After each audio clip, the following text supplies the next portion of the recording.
If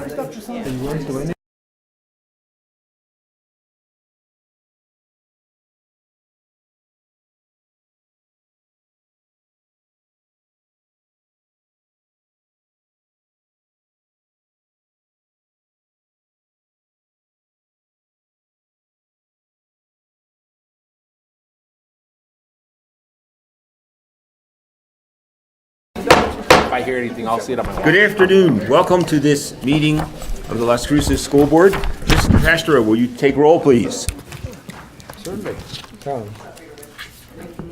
Mr. Frank. Here. Donna Dahlman. Here. Mrs. Flores. Here. Mr. Jaramillo. Here. And I'm here. Not over here, but I'm here. Okay. So we have a quorum. I will also entertain a motion to approve the agenda. Second. Okay, we have a motion and a second. All in favor? Aye. Aye. Opposed? Okay, the agenda has been passed. I am now going to report on the closed executive session of June 5th, 2018. The board met in executive session on June 5th, 2018, from 3:07 p.m. to 4:05 p.m. to discuss A, limited personnel matters as permitted under Section 10-15-H2, specifically for the superintendent to update the board regarding the investigations of certified and classified employees by the superintendent, and inform the board of specific employee movements, and B, communications with legal counsel regarding pending litigation as permitted under Section 10-15-1H7 of the New Mexico Open Meetings Act, specifically, J.M.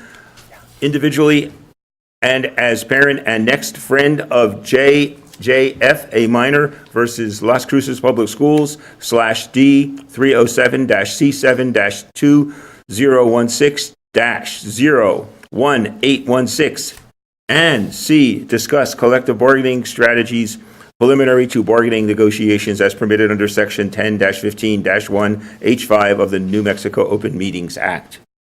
And while I take a breather, I'm going to turn it over to the superintendent.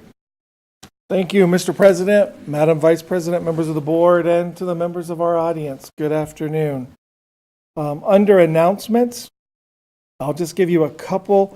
One, we've made one principal appointment since last time we made any announcements, and that is when Susie Hindy was appointed the principal at Centennial High School by the selection process.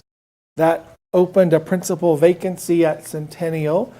And so I'm pleased to announce we named an interim principal at Central Elementary for the upcoming school year, and that is Miss Sabina Aguilar, who agreed to take that assignment on. We had a meeting with the faculty. Sabina will remain interim principal through December. We will then survey the faculty to see if they want to advertise for a principal or if they want to stay status quo. And Sabina has said she's fine, whatever the faculty decides.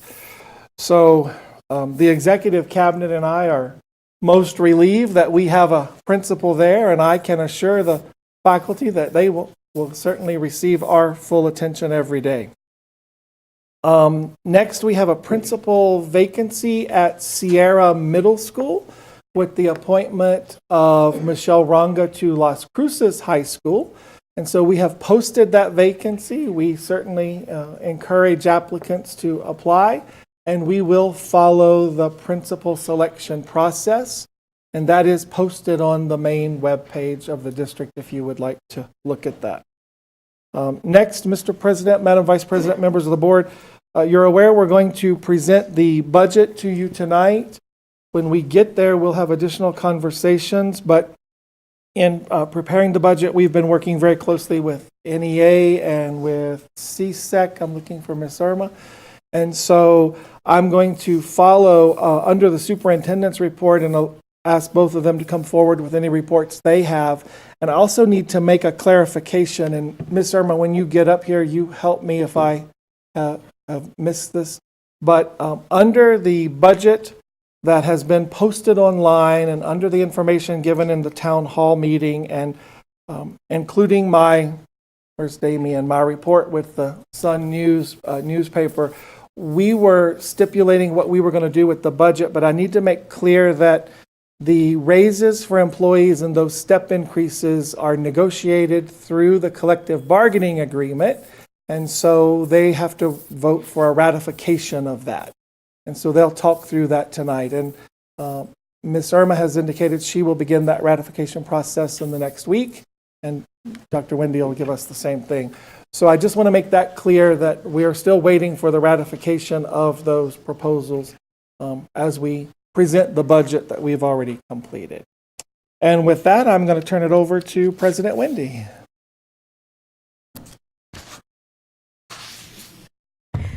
Good afternoon, Mr. President, members of the board, and Mr. Superintendent. I do want to clarify, I'm not Dr. Wendy, I'm just regular Wendy with a Y. You're Wendy with the Y, she's Wendy with the I. Yeah. That's right. I for intelligence, maybe, I don't know.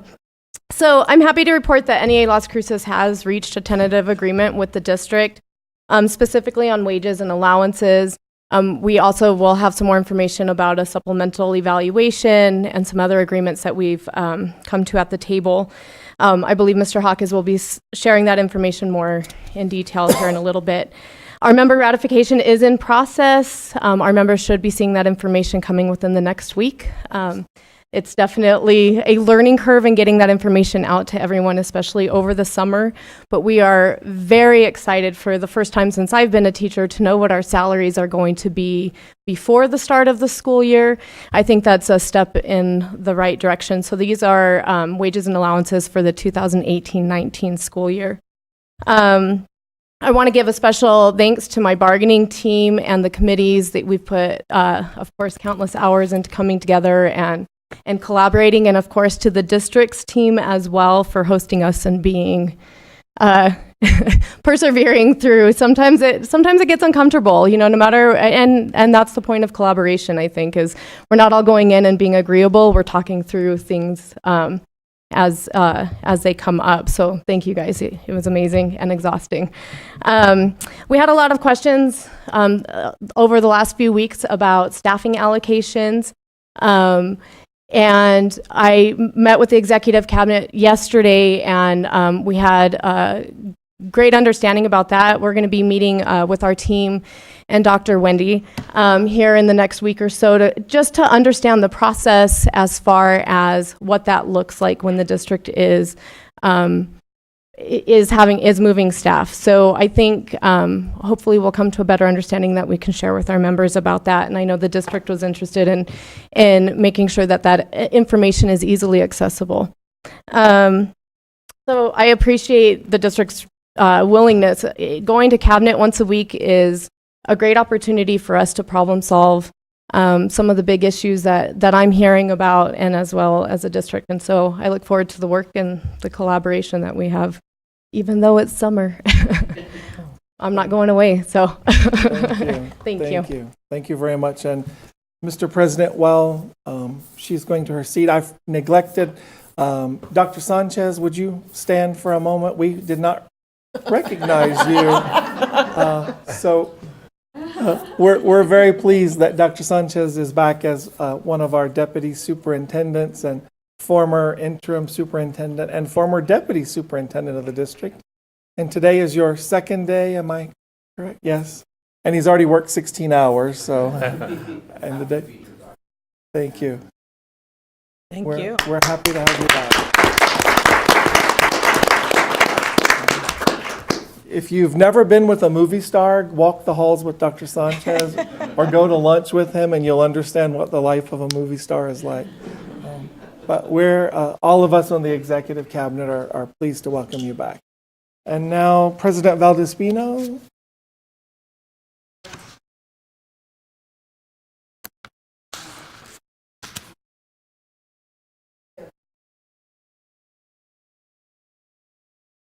Okay, Mr. President, if that's okay. Sure, we'll that's okay. Change that.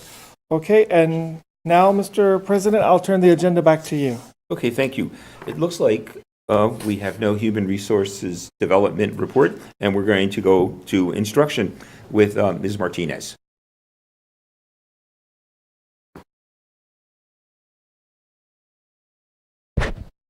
Good afternoon, Mr. President, members of the board, and Mr. Superintendent. We're here this afternoon seeking approval for the 1819 Title I Federal Consolidated Application. This is an annual application where the district does receive federal monies to assist schools in poverty. This year, we received an increase in our allocation by about $600,000, which we were excited about from the previous year. So just briefly going over the application, the award. The award is $7,868,513 and $112,963 for delinquent sites. Our delinquent sites are Mesilla Valley Hospital and the detention center that we need to serve. We also, they're allowing us to also do a projected carryover. And before we'd have to wait till spring to get it, now they're saying, let's do an estimate and, you can set in a budget, which works very nicely because we're not scrambling to spend money at the end of the year. So they anticipated about $1 million of carryover. Normally it runs about $800,000, so that's a budget we'll have to watch. Title I funds are used to supplement the instructional program of the designated Title I schools, and for the upcoming year, we will be supporting 29 sites. And Title I schools are selected on free reduced eligibility and of the kids. And so we do service schools that are 60% above in the poverty level. And what we take pride in, the majority of the money goes to supporting schools, whether we hire support staff to go out and support schools, but the big bulk of the money goes to school sites, okay, where they're allowed to determine what they're going to be using for. The key set-asides for the district administrative staff, which is one director, the coordinators, and secretaries, and we have a data person. It's $837,205 is what we're estimating in the application. We have 5 schools that are considered what they call targeted schools or comprehensive schools need of improvement. So we set aside $10,000 to help support. We'll work with schools to say, do you need it for extra hour agreements, whatever the need is to have them improve their student achievement. Of course, we have the indirect cost. Mr. Ed Allison cannot function without the indirect cost to administer the grant. Are you sure you calculated that right? Yeah. He'll come after it if it's 92 cents. And it's I believe it's at 2.58% is the indirect rate. So that calculates to about $200,000. We're required to set 1% set aside for the parent cost of the grant, so that's about $78,000. And we split that up to schools. So now not only their school allocation, but they get a chunk of the parent involvement monies as well, which is about $2,800. We also set aside staff development for the Title I program, which is about $10,000. And then we have other costs. This is where we fund our social workers for the homeless program. We have family liaisons. We're supporting 22 content specialists, instructional coaches that are assigned to title schools, and they work with Dr. Wendy Miller-Tomlinson in the PDC or at the school sites, where we fund a secretary for the detention center, Mesilla Valley Hospital. It covers software, technology, supplies, maintenance of portables that are impacted by title. And then we service private nonprofit. And we do have 4 sites. They are Mesilla Valley Christian, Holy Cross, Desert Springs, and Mission Lutheran. And they've chose to participate in receiving federal money. So we have to set aside money for them as well. So that amounted to about $227,000. Then you have the delinquent sites, which I mentioned earlier. We also work in collaboration with Head Start, and we support at 10 positions of preschool educational assistants. What this allows us to do in blended funding is that we can increase the number of kids that are eligible for Head Start services. because it's a split fund. We have a percentage that meet the income that Head Start requires, and we can fund a few more slots because Title I does not have the income. So it's a blended service that we can do, and it's federal money with federal money. We also support the homeless, foster care. We also set aside money to support any transportation issues. This is a new requirement under ESSA. And then the remainder of the money goes to the 29 sites, with the most neediest school receiving the most money.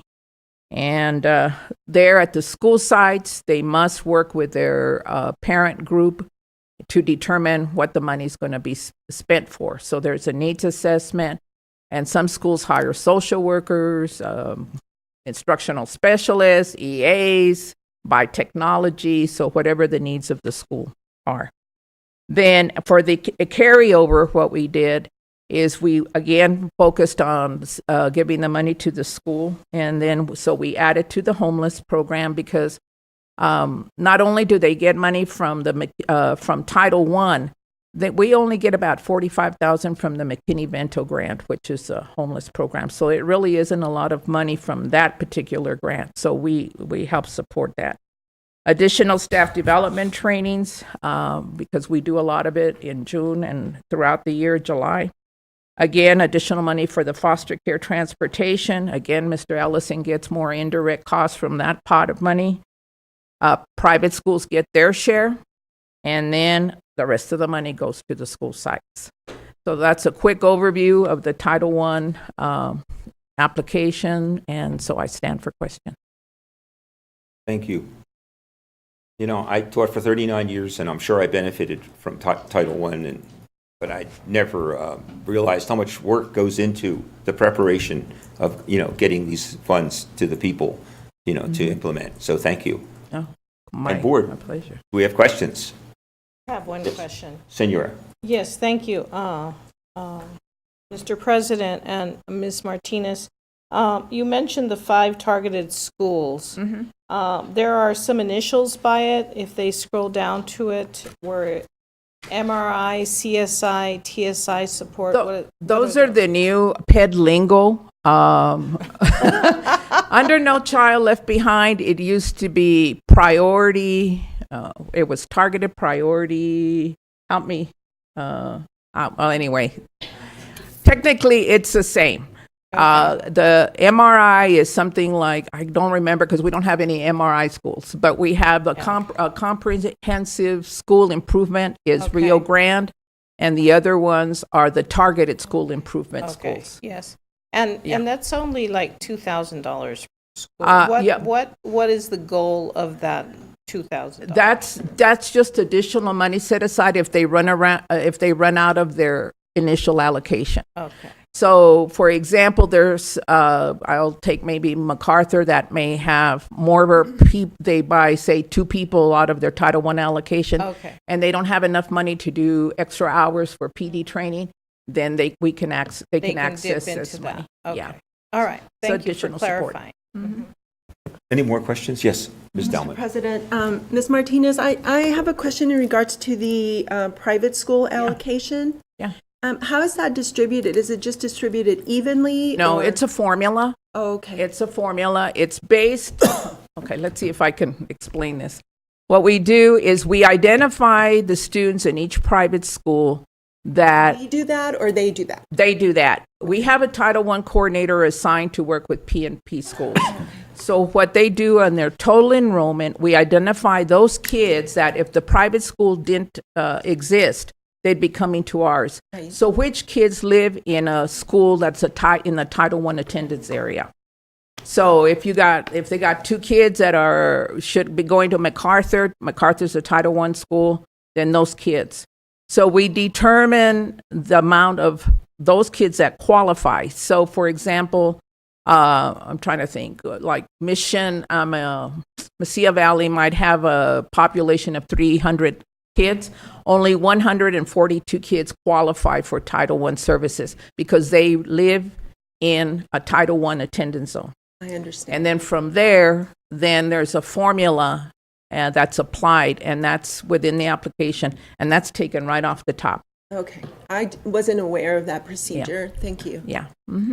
Any more questions, board members? Yes, Mr. Castro. Mr. President, Martinez, besides the transportation provided for the foster care, what else is provided? We work with CYFD on special cases. Under the new ESSA law, we are now required to try to make sure that the kids stay in their attendance area. You know, sometimes when they go into foster care, the foster care parent may live, say, on the east side where the student should be going to a school on the west side. So what we do is we assist in either paying for additional busing or paying the parents, mileage to transport the kid to keep that student in the school that they feel comfortable with. We also, under Title I, assist to make sure they're enrolled, that there's no issues in enrollment. So this is a partnership with CYFD. So we don't have a lot of cases because CYFD provides stipends to families. And if there's a unique case, then Aaron Salas gives us a call, we'll meet, and then we'll try to figure out how to resolve the issues. And mostly it's the transportation, but that's under the new ESSA law that we need to abide by. Okay, any more questions, board members? So I will entertain a motion to approve the school year 2018-2019 Title I Federal Consolidated Application. So move. Second. Okay, so we have the motion has been moved and seconded. All those in favor? Aye. Opposed? That motion carries. Thank you. Thank you. Our next item is a presentation on the New Mexico pre-K program. And this year was the first time that we applied for this particular grant, and we were awarded $718,188. And then there's a separate startup grant of $100,000. And to give you a little bit more background information on this grant, and we're excited about this because it's expanding our pre-K programs besides the Head Start. I'm going to ask Dr. Arteaga to come up and Is it a give you a one-time number. deal? No, I hope not. Okay. If it's a federal grant, we're going to have to reapply every year. Right now, there's state legislature released quite a bit of money for support of pre-K. And so we're hoping it continues, so it'll be ongoing. Okay? So, Dr. Arteaga.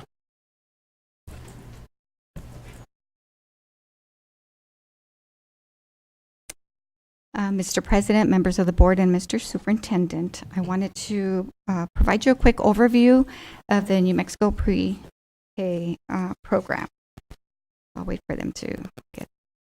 Okay. So on the purpose of New Mexico pre-K, the grant is basically state funded, and there are funds to support a program for 4-year-olds, only for 4-year-olds.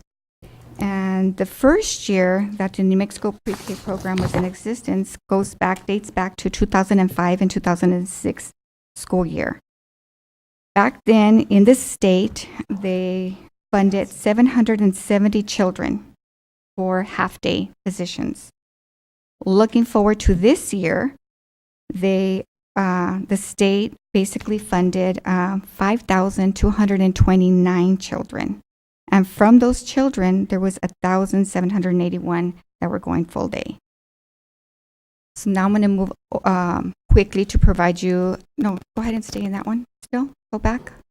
Thank you. So next year, the 2018-2019 would be the first year that Las Cruces Public Schools will be participating in a New Mexico pre-K program.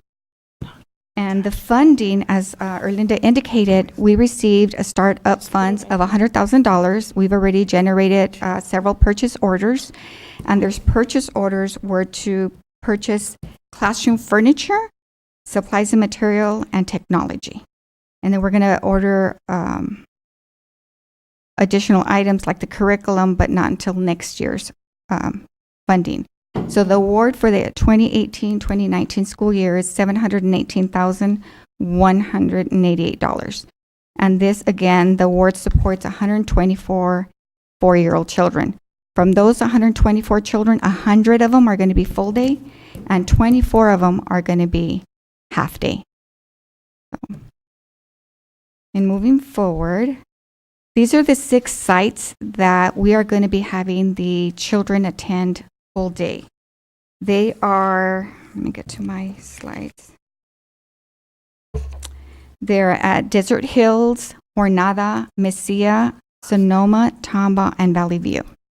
And what we're going to try to do is mirror the Head Start calendar so that we could make sure that regardless of whatever position the children are entering, we want to make sure that we provide the quality services equally across, and parents will not be choosing one versus another. We just want to make sure that all our programs in Las Cruces Public Schools offer quality services. And for the DD Preschool, what we're doing there, we're doing full inclusion. That's going to be at Hillrise. So there's already a program established there. And we're going to add, on average, 10, maybe 12 students to the morning group, and then the rest in the afternoon. And what we're going to do is we're going to actually hire the staff for these 6 standalone programs and for the DD Full Inclusion first. If there's additional funds, then we might also select more children to go to the Head Start, so we can do a Head Start Full Inclusion at those 4 sites, which are Hermosa, Mesilla Park, University Hills, and Valley View. So it all depends on funding at this point. So moving Dr. on. Arteaga, could Yes. you tell the board, how did we choose those schools? Okay. Was When- that done by us? Was that done by PED? Was that done by a Us. formula? It was done by us. Basically, what we did is we met, it was Dr. Lozano, Glenda, and there might have been a couple of, Jennifer Parra, and I will introduce her in a little bit. And what we met is we identified the need. So there's some sites that have DD preschool programs, other sites that have Head Start programs, some that have no early childhood programs. What we also had to do in the application is identify any child care programs who were already in existence within the school boundary district, and we had to communicate with those early childhood programs so they can give us the number of children attending, those on the wait list, and all of this stuff was in the needs assessment. And then from there, we actually did our application. When we submitted our application and when it was approved and we were awarded, then they basically indicated that, like those 100 children, it's up to us to determine how many children are going to go into the 6 full-day classrooms. So we'll look at the need, how many children are coming from each area, because what we try to do is place the children nearest to their home school, closest to their home school. Okay? So there, on this Thursday and Friday of this week, there is going to be a Preschool Jumpstart Institute, and it's going to workshop in Santa Ana Pueblo. There's going to be administrators, teachers, educational assistants. There's many of us who are going to be attending. And the New Mexico Pre-K program falls under focus. We have to meet all those requirements. And currently in our district, the DD Pre, Head Start Title I are already following those requirements. We want to make sure that the principals now from those sites are also fully aware of our obligations and our responsibilities. So moving forward. Okay. I want to take, this is the last slide. I wanted to take this opportunity, and I know I'm going to stand for questions, but to let you know the early childhood preschool programs that are here currently in Las Cruces Public Schools. Again, next year would be the first year for the New Mexico Pre-K. We have Head Start Title I, as Erlinda indicated, that we work collaboratively, bring programs together. We have the DD Pre. We have New Mexico Pre-K for advanced learners, and that one we work in collaboration with NMSU. And then we have Los Compañeros program, and we work in collaboration with Doña Ana County Head Start, which the grantee is NMSU. For Head Start and DD Pre, we will be having a full inclusion program at Booker T. Washington. So we're trying to make sure, again, work collaboratively amongst us early childhood advocates and leaders in our district to ensure that we're providing the best services for our children. So at this time, let me introduce to you very quickly 2 of the people that are here with me. We have Deanna Wilkinson, which is a Special Student Services Administrator, and she is, I just found this out not too long ago, right? So her first year in DD Pre would be beginning July 1, but she's already on board. So she's also going to the PD in Albuquerque in Santo Pueblo. And then to my right is Jennifer Parra. And I want to thank and acknowledge Jennifer's hard work as well. When we were working on the grant, like Dr. Lozano indicated, I'm a little bit familiar with DD Pre, but not too much. So we tapped into her expertise. And I always feel that whenever you collaborate and put programs together, you have to look at the people who really are very knowledgeable in these positions so that you can get the best information that you can, so that when you work on something, we are tapping into everyone's expertise. So I want to acknowledge both of them. And then now I stand for questions. Board members, do you have questions? Yes. Mr. Jaramillo. I do. Thank you, Dr. Arteaga. I think it's a great idea. Obviously, that my background's the early childhood, and I'm very familiar with pre-K and focus and meeting all those things. Why did it take us so long? Why did it take the district so long to get involved with New Mexico pre-K? Well, dating back to 2005, and I know that a couple of years back, maybe about 6-7 years ago, working with Erlinda, we did look into those resources to try to tap into and apply. But back then, the dollar per child wasn't enough funding. And because at the district level, we do pay our teachers a lot more than in child care centers, there wasn't enough money due to the salary and the fringe to tap into that opportunity back then. So now I think the dollar per child is full day, it's about $6,400 and some dollars. So it gave us more of an opportunity now. It's been to that take way for a while, advantage. though. But so I was just curious about that. That dollar amount has been like that for some time. But the other question, how are we making sure that we don't supplant federal dollars for state dollars? Because the New Mexico pre-K program, there is no eligibility. And so how do we make sure that this child that could be eligible for Head Start is not taking up a spot where somebody supplanting? I know. How are we making sure that we're not supplanting Right federal now, money for state money? So right now, the way we're working it out, and I know that there's a position coming up with Title I, and we wanted to make sure if we were funded for the New Mexico pre-K, we want to make sure that the new secretary also tapped into, to have the responsibility added to that person. So the way it is right now is the families who are interested are going through Head Start. This person that we're going to be hiring is going to be working closely with Head Start. And just like I mentioned earlier, we have to tap into everybody's expertise. So what they're going to do is, first of all, the criteria, because every program, as you know very well, has their criteria, age requirements. Title I is 3 and 4 years old. Head Start 3 and 4. New Mexico pre-K is only 4-year-olds. New Mexico pre-K for advanced learners, they're looking at the birthday between the September cutoff through about, I believe, November. I'm just learning about that program. So we're looking at those criteria, and then making sure, like I indicated, as far as the calendars, so that parents won't come and say, well, I want that one versus this one. Head Start is for low-income families. That's where we go. The New Mexico pre-K, like you indicated, no funding. I mean, the income isn't a requirement, but it's the age. And what we're wanting to do is work together to look at the families who actually want these services, and the ones who who qualify for Head Start, and the ones who don't. Then we make sure that we separate them, and we also work in connection with families, because our goal is always to place those children to their closest home school. If they're there in the preschool, if there's a classroom there, then it'll be easy for them to transition at that age, whether it's a 3-year-old, 4-year-old. So when they're in kinder, they're very familiar with that community. And so I'm glad to see that we're working with Head Start and the federal monies and state monies. In other districts across our state, specifically, I want to say Silver City and maybe even Sierra County, there has been the school district had asked for a certain amount of spots. How many slots did we ask for, and how many did we receive? We asked for about 154, and we received 124. 124, Mm-hmm. so less. Mm-hmm. In other districts, there has been where they've asked for a certain amount, and they were awarded double that amount.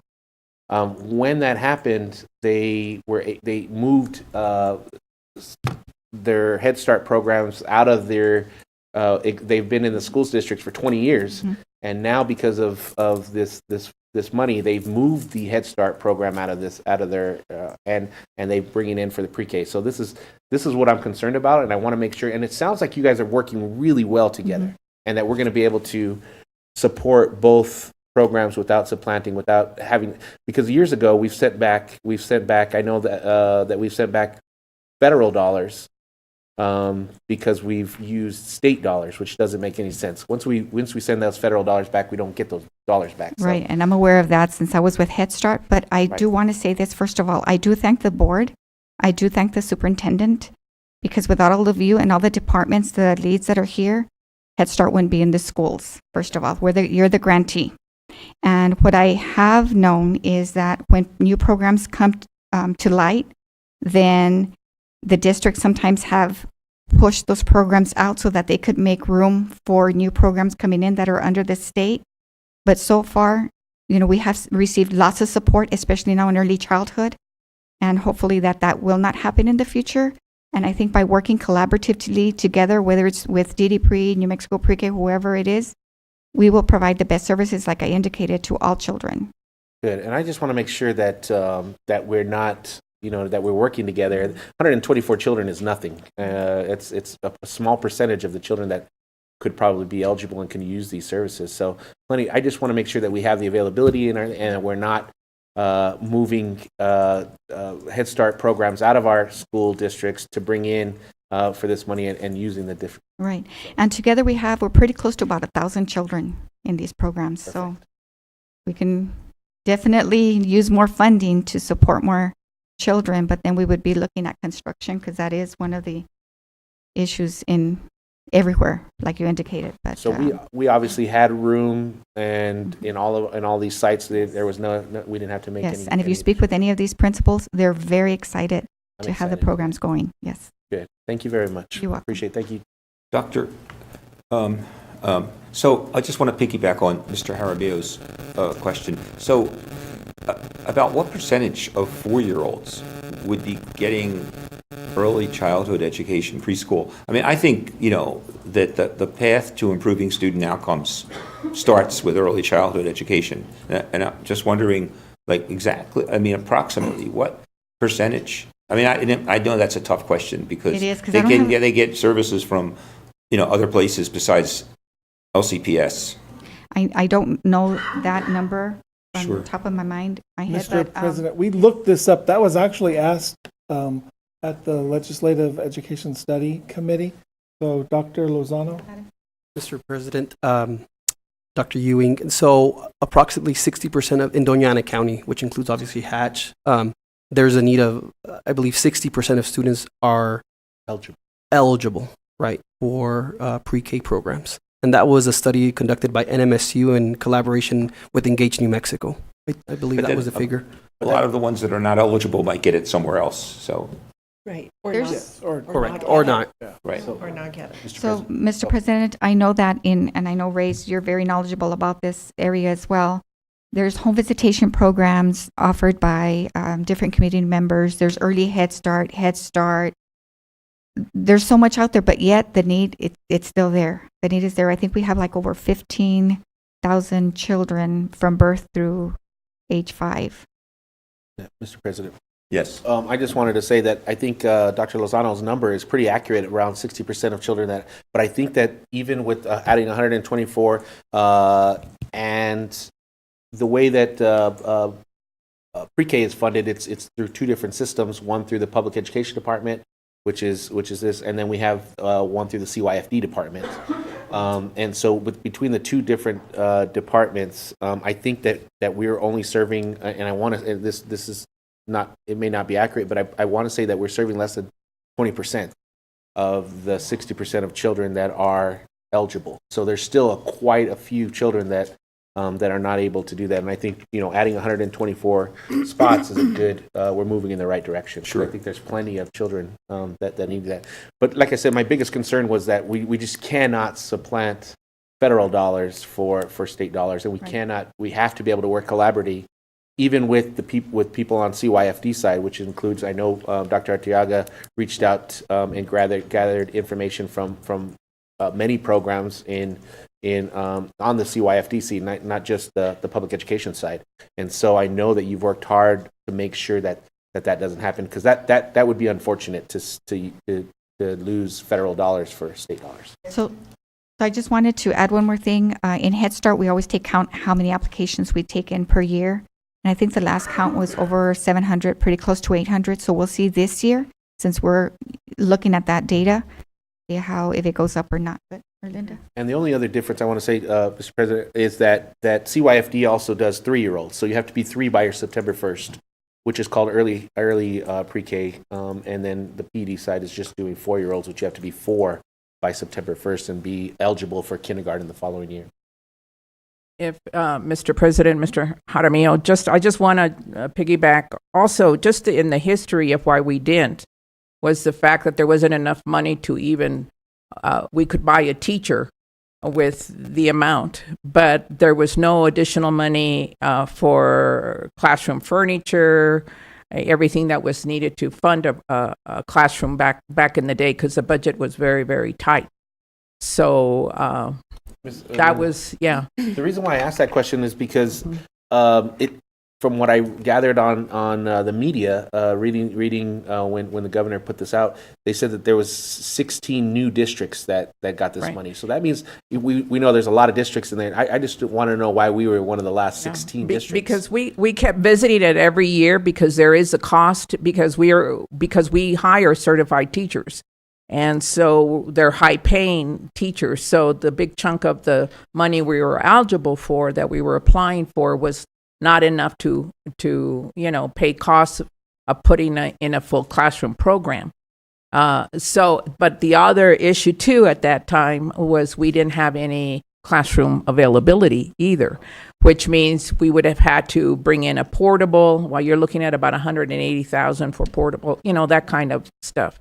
But now going forward, something the district needs to be aware of, with the New Mexico pre-K funds coming in, we will be eligible for capital outlay for early childhood centers. So hopefully in the future, if we can expand it, that opens the door to the district to access that money. So I'm glad we're able to do it. Okay, so write it in your notes, Gabe. Okay. Thank you. Okay, and Senora? Yes, my question is, how will you select these students? Because whenever you put a new program in, it seems like people that are in the know are the quick ones to go in and get them, not necessarily the ones with. Well, I do have to say that in the district, because we've had Head Start, it's almost like we don't even have to advertise because people know. But with the New Mexico pre-K, we will be advertising that. And we are, like I said, the monies were just released. So we are getting ready to hire teachers, hopefully within the next 2 weeks. And then from there, the principals, administrators, most of them, and myself are going to this conference, the Jump Start Institute. We'll get additional information, and then from there we'll come back, and it's just going to be fast forward. But is it like an application process then? It's going to be an application, because what we need to look at first, Senora Flores, is their birthday. They have to qualify. That's the criteria right there, is the birthday. So when applications come in, we have to identify if they're under 5 years old, then they qualify. 1st, yeah. Correct. By September the 1st, they qualify for our preschool programs. If not, then they're of school age, and then that means that they have the choice to place their child in kindergarten. President. I imagine the positions fill up. I believe so, yes. Vice President Dahlman, yes. Thank you. Thank you, Ms. Dr. Arteaga, for the presentation. I do have my questions are going to be easy. Okay. You mentioned that there's 100 full day Yes. and 24 half day. Why is that? Why is there a difference? So when we were in the meeting stages, in the planning stages, we wanted to basically put some children with DD Pre. All DD preschool programs are half day. Okay. Head Start programs are full day. So in order to have full inclusion, we had to have some slots in order for them to be there half day. Okay, and that was going to be my next question, the difference between full inclusion and standalone, I believe? Well, the full inclusion, what we're saying is we're going to have DD preschool children here, Right. New Mexico preschool children here, and they're going to be in one setting. It's full inclusion.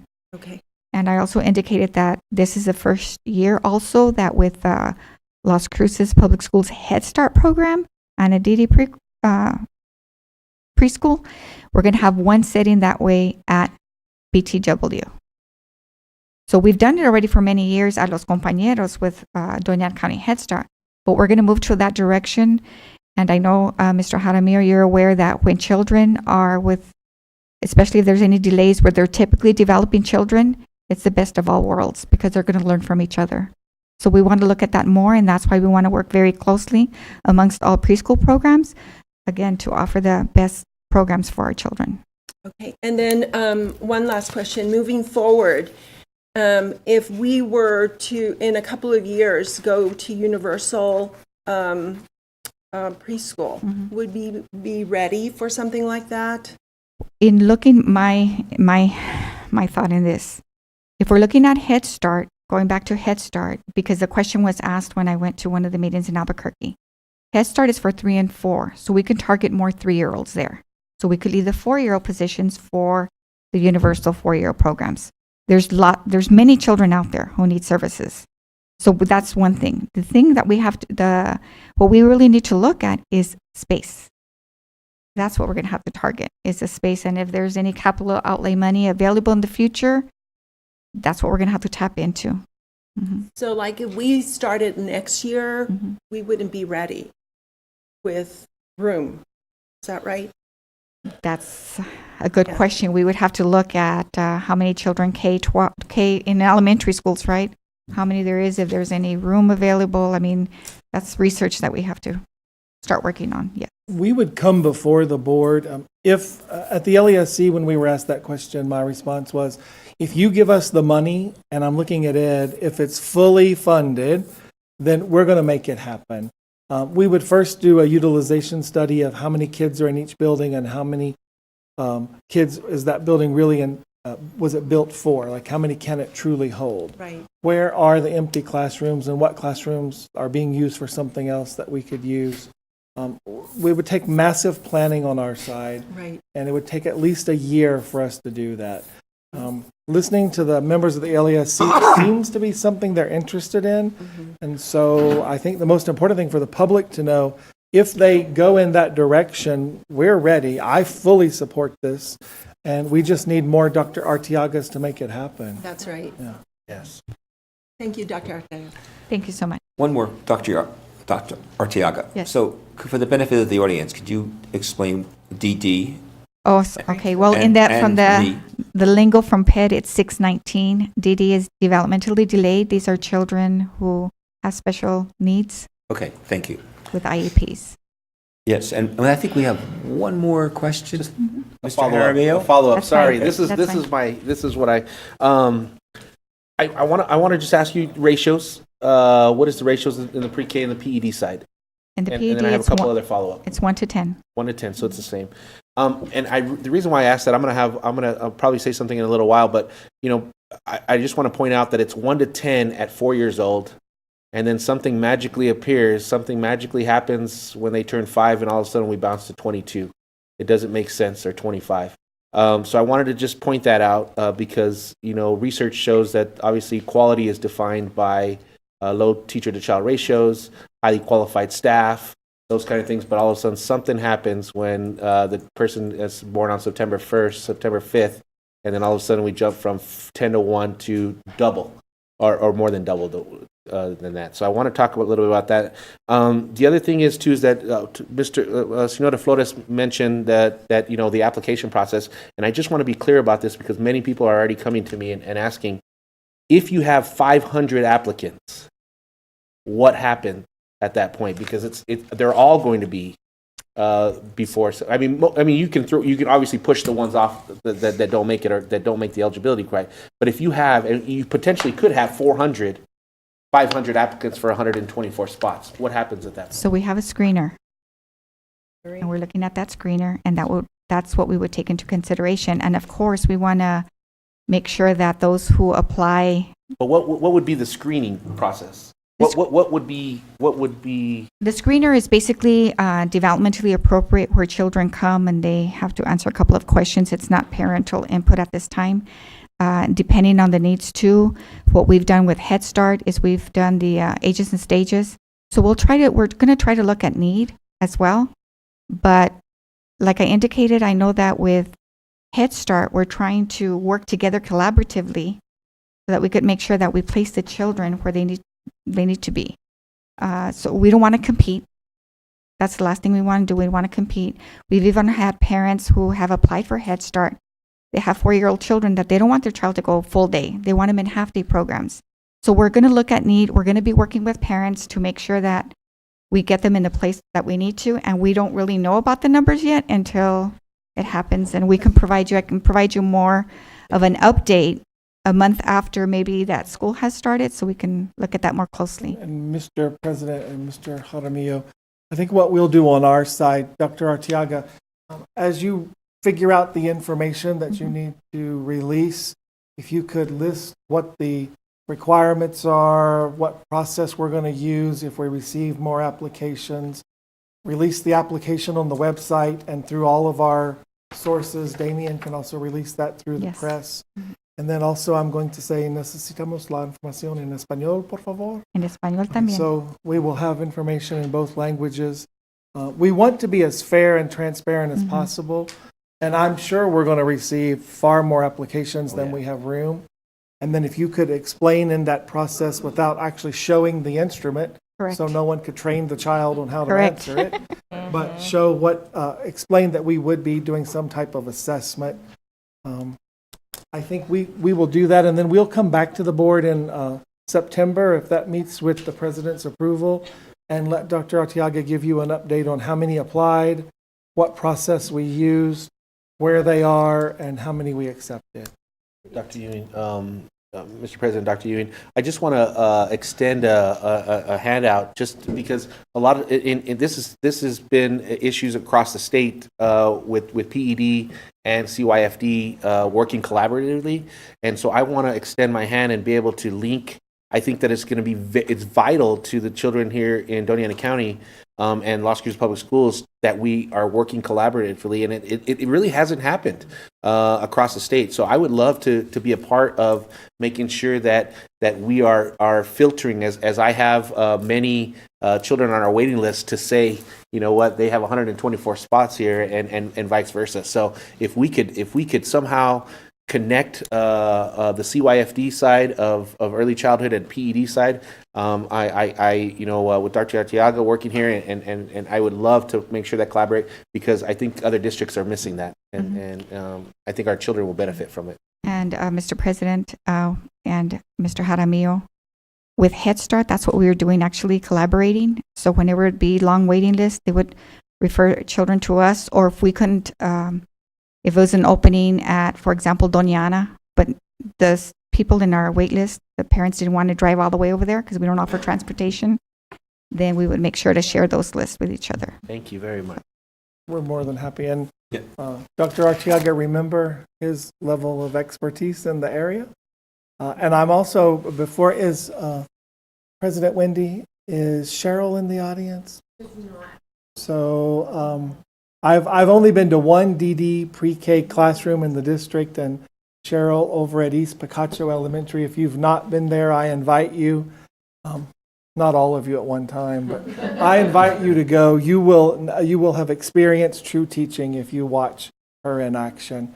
And so if you would be so kind as to touch base with Cheryl. She's our former Teacher of the Year in the district, and we can also have some teacher input. That'd be great. That's great. Dr.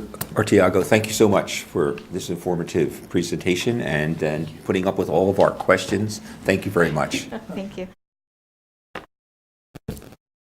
Better turn the page. Okay, we are now ready for finance and Mr. Ellison.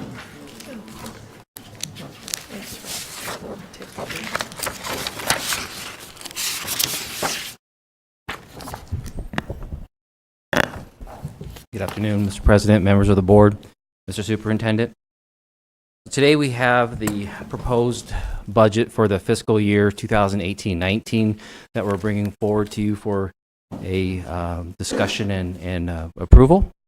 But before we get started on that, we had a town hall meeting last week on May 31st, and during that town hall meeting, there were some cards handed out with some questions that were collected, and then the answers were provided. I believe that it's posted on the website now, and then so we said that we would kind of go over those questions and discuss those answers. So if we can Yes, sir. start So, with that. Mr. President, with your permission and the permission of the board, when we had our town hall discussion, we solicited input from the community members. We read those questions out loud so they would be on the record.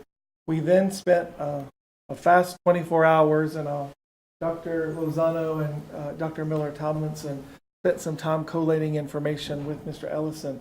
And we would like to just take a moment and read those questions and then read the answers. We didn't allow the board to engage in conversation. Legal counsel will be proud of us since we had not noticed a public meeting of the board. And so now, if we may we go through those questions? That sounds like a good idea. Could you fling one of those candies down here first? though? Absolutely. What color? I don't care. So they're also up on the monitors as well, but I will go through and read them. So the first one was a statement. It says, teachers do not comprise school, learners comprise school. And so it was a question that we had kind of pondered a little bit, or it was a statement that we pondered, but our response to that was the proposed FY19 budget allocates 73% of the operational budget for instructional support. Additionally, federal funds are allocated to supplement educational services for students. And so with this, what we're talking about is the functions 1,000, 2,100, and 2,200 function. We budgeted about 73% of our operational funds for that. And then, as Ms. Martinez had mentioned earlier, we supplement our education needs with federal dollars, and then we do get additional positions with that. And so they'll supplement that as well. Okay, so, and then also, this was the opportunity that we were going to provide for any questions and comments from the board as well. So feel free to interrupt me. Second question, we need a monitor on buses. So based on recommendation from the District Safety and Security Task Force, security guards will be added for the upcoming school year to enhance student school safety. While bus monitors were not included in this year's proposed budget, the district will continue to focus on safety and security and work with the bus contractor and principals to address any safety concerns while students are on the bus. And so on that also, I know that the bus company does take matters seriously, and they do work with the superintendent's office and Jaime as well. And so the next question was, given that Las Cruces High School is going to have the highest population of students, why is it losing an assistant principal? So the response is, we consolidated administration positions at every comprehensive high school. This change will provide additional funds that can be directed to classrooms. Prior to consolidating these positions, we did an extensive analysis of each school to ensure all duties and responsibilities could be effectively handled by the proposed administration personnel at each school. And then there's a table that kind of shows the projected enrollment at each school, given that Las Cruces High School is 180 students more than the next largest comprehensive high school. Again, the district administration feels that this is sufficient to run the high schools at the level that they are currently running them. Next question, where in the budget is money for mandated high-stakes standardized testing coming from? What is the value being used in dollars, resources, staff, and time? So funding for some state-mandated standardized testing is included in the district's operational budget. However, the cost associated with the park assessment is funded at the state level. The total district operational expenditures for FY18, with prior, I guess that was for this year, but this is actually for last year's. For last year. Yeah. And so was $228,000, but we're expecting a similar expenditure for the FY18 school year. And that's just for the board to know, that's our operational dollars. The state is spending above and beyond dollars on that And then we talked about it and we decided not to include it. But as a teacher, how can you sit here and not say all the countless hours where the teachers in the audience and days that you spend on this test, and how much of your time you could use more effectively teaching what you went to school to do instead of teaching to a test. Right.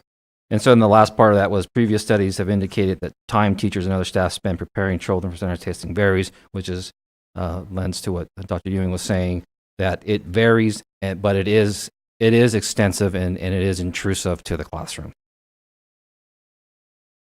Next question, are class loads teacher to student ratio based on an average? Is it possible that a grade level or class will be overloaded using this formula? Also, will there be a not to exceed rule? And the response is class loads are specified in section 22-10A-20 of the New Mexico state law. In developing the proposed budget, staff utilized the following guidelines to determine school teaching allotments. And so, Mr. Aromio, this is kind of what you were alluding to.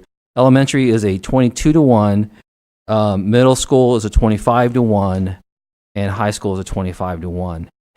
In addition to the basic allocations, special education, PE, and fine arts were above and beyond the allotment, so those are added to these. Allotment pool we have created an allotment pool that will address possible increases in enrollment. The superintendent and the instruction department will be closely monitoring class loads by teacher in real time once school begins and make appropriate adjustments if needed. And Mr. President and members of the board, we do want to make clear. So first of all, I look to Dr. Sanchez, who just returned from a 3-year teaching stint, teaching 6th, 7th, and 8th graders. And he's reminded us that there's a difference in teaching 15 kids and 22 kids. And we need to hear that at the table where we sit. I also remember when I was a teacher for 16 years, I would see these numbers and I would say, well, then why do I have 35 kids in my class? Because you published this, but when I go in, I see more. So we need to remind folks that the numbers that the state sets for us, whomever came up with the formula never accounted for the fact that every teacher in a building needs a planning. And so when you start building in planning periods for teachers, then you begin to see class sizes go up. And then kids don't come in bundles of 25. And then remember, I'll just use math as an example. 25 kids in Algebra 1, 25 kids in Geometry, but we get to Calculus and 12 kids. We certainly want to offer that course, but that means it's going to bump up the numbers somewhere. So Dr. Sanchez is working with, is Christina back there? With Christina and her division on doing a real-time class load for every single teacher in the district that they can monitor through the computer system. And that will shoot out to us so that when those classes go higher, we can begin to see that. And so, and on that, in elementary, the 22-1 was just a standard. I think it is broken down in different grade levels. So I know kinder is actually 20. And then I think first, second, and third is one level. And then I think that's the 22. And then I think it goes up from there. And there is a point where an EA is required. And I think for kinder, it's 15 to 20 is required for an EA. 15 students, 15 and more is required to have an EA in the classroom. And you can please correct me if I'm not the instruction expert here, but I think there is so where they start adding additional staff to the classroom as well. Although we know that these are high numbers, but these are kind of the numbers that we're working with. The next question, how many teaching positions did our previous budget pay for and how many will it cover this year? Last year, Las Cruces Public Schools had a total of 1,426.04 full-time equivalent teaching positions, and that was really budgeted out of operational funds. This year, the proposed budget includes operational funding for 1,465.97 teaching positions, resulting in a net increase of 39.9 teaching positions. These teaching positions include K-12, special education, early childhood education, preschool, vocational, technical, gifted, and other instructional roles. So we're comparing one budget plan to We want to make sure that the audience and our folks understand teachers follow children. So you could be at a school and your principal says, we've lost 2 teaching positions in this school because we allot teaching positions based on a formula, but those teaching positions went somewhere else where kids were. So we're simply looking at numbers and using a formula to assign them. And then, as you read here, some of those are in areas other than just a K-12 classroom. But that's what we've added, another 39.9. Yep, correct. Next question that was asked, will the proposed step increase for classified staff be based on the number of years someone has been employed with the district? If the proposed budget is approved and ratified by the bargaining unit, all eligible classified employees will advance one step on the salary schedule specific to their role, regardless of the years of service. Next question, are substitute teachers' pay included in the pay increase for the district? The response, the proposed budget does not include a pay increase for substitutes. During the 18-19 school year, the district will support an ongoing study to review substitute salaries. Substitute pay has been an issue in many areas of the country, including LCPS, and is dependent upon state funding. And for the board's knowledge and for the knowledge of our audience, we spend approximately $2 million a year on substitutes. And teachers continuously tell us that they're asked to cover classes. I'm looking at the teachers, we know that. We're looking at what we can do, any flexibility we have so that we don't have to take you out on your planning period. We could have chosen to give them an additional raise, but then that would have been money we couldn't have given our everyday regular employees. So we're still looking, and I do want to remind the audience that, help me if I'm wrong, teachers are not part of the collective bargaining. Substitutes are not part of the collective bargaining, right? They're not. Substitutes. Right. Okay, thank you. Right. Mr. And, Ellis. and substitutes, right, that's correct. They're not part of the bargaining unit. Okay, so that was the questions that we received from the town hall. And again, this is published on the website, as well as the presentation from the town hall. And so that is open to the public to review and download it as they need. So for the budget, we have put forward a budget, and this year, I believe you've all had an opportunity to review it. We had set a goal to have it available 2 weeks in advance. We got the operational budget out 2 weeks in advance of this meeting, and the rest of it the following evening. And so the amount that we have put forward for the operating budget, and the operating budget is inclusive of all funds, and so that is our total operating budget. We have $348,152,469 as it is currently presented, with a total FTEs across the district of 3,319.01, and that's inclusive of all funds. And so the amount from the operational fund is $196,847,435, which is 56.54% of the total operating budget. And in the operational fund, the FTEs that we've proposed are 2,706.41 FTEs out of the operational budget.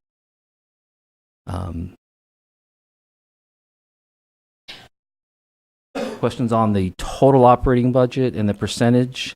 The other point is on federal dollars.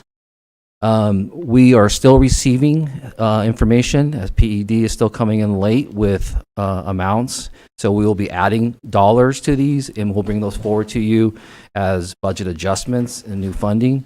But right now, as presented, the total dollars from federal is $27,897,759, which is 8% of the budget.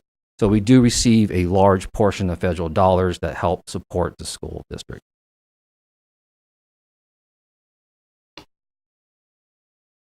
In the operational fund, the amount of SEG is $183,610,470, which is a 2.42% increase from last year. Most of that was due to the pay increases that were funded, and some of it has to do with the changes in funding formula. There is more emphasis, more weight being put on at-risk, and so we gained some units in the at-risk area. Even though our enrollment had declined slightly and we lost some program units, overall we gained some program units. And so we have an increase of $4,338,077 in our SEG. The amount of funding for the pay increases was estimated to be approximately $5 million. So we are about $1 million short of being fully funded in pay increases. But those pay increases, we worked diligently. We put forward a good proposal that the bargaining teams had negotiated, and for all employees in the district. And Mr. Hawkes will speak more about the dollars and the amounts, but these pay increases were for all employees in the district, 2.5% for plus minimum salary increases for certified staff, and then 2% for all other staff. And so, and Mr. Hawkes will speak to that more, so I don't want to get into that too much.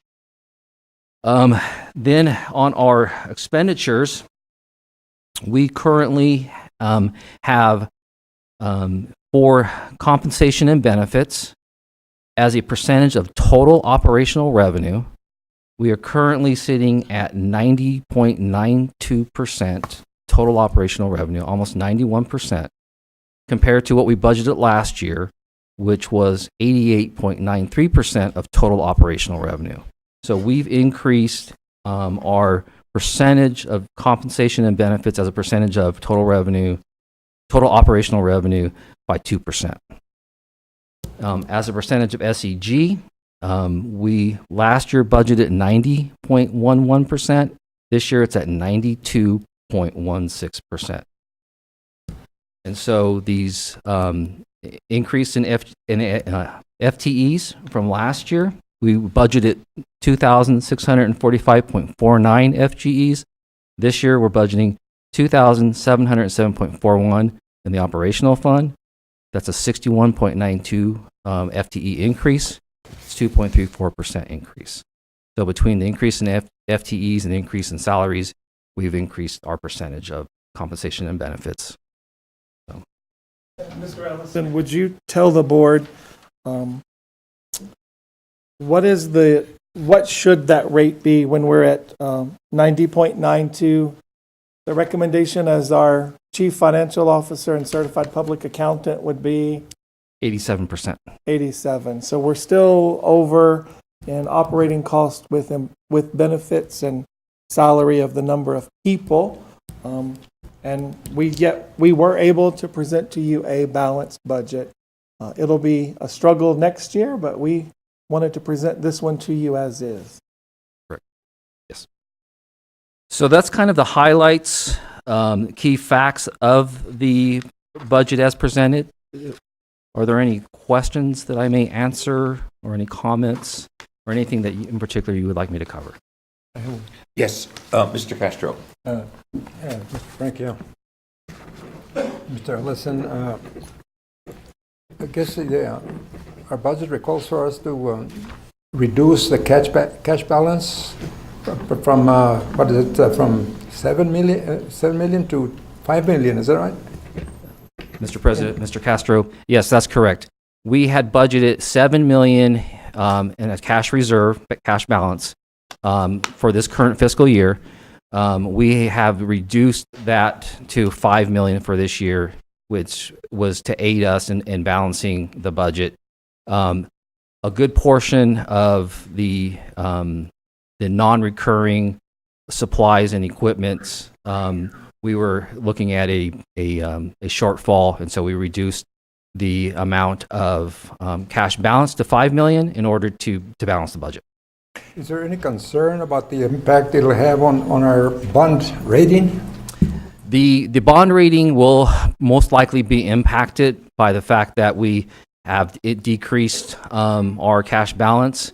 We were already at a 3A negative outlook rating, and our next step would be down to it was a 2A negative outlook, and our next down step would be to a single A, an A1.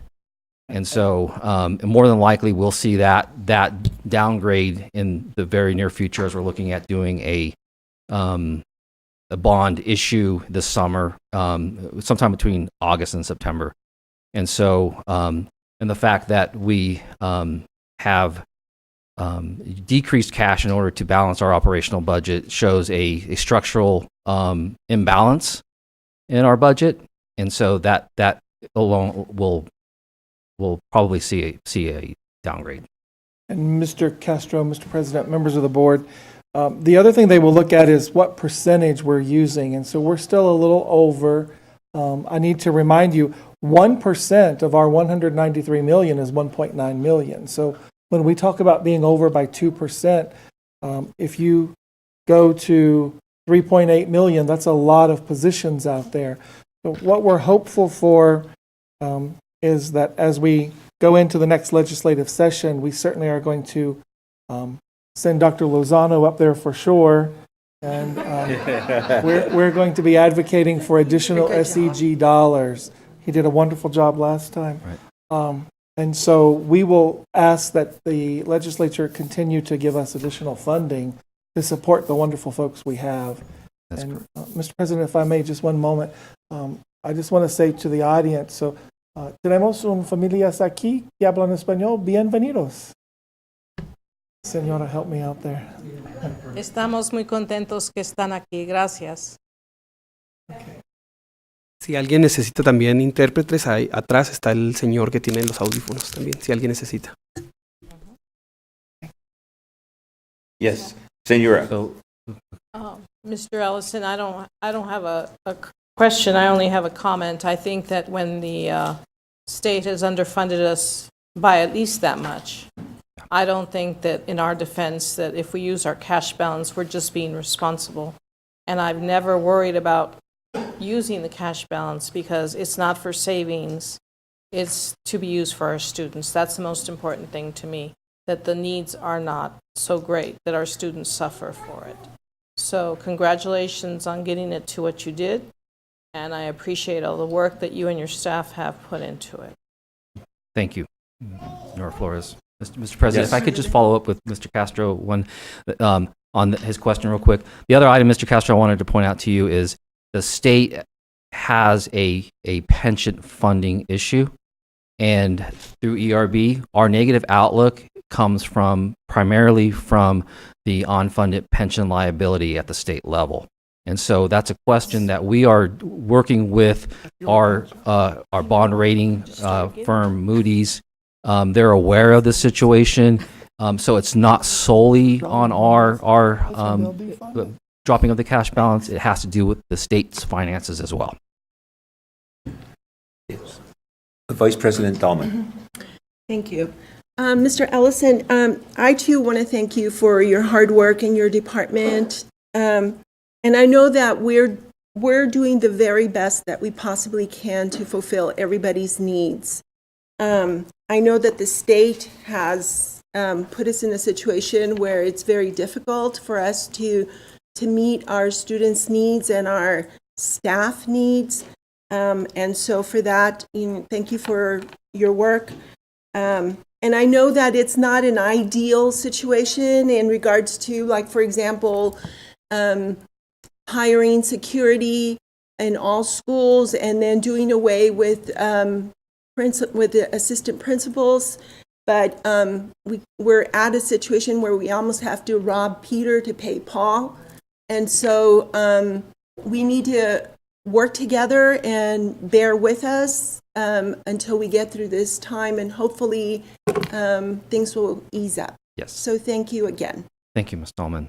And on that, it is, we did work hard to make sure that we were not impacting the classroom, that we were doing safety and security as a priority.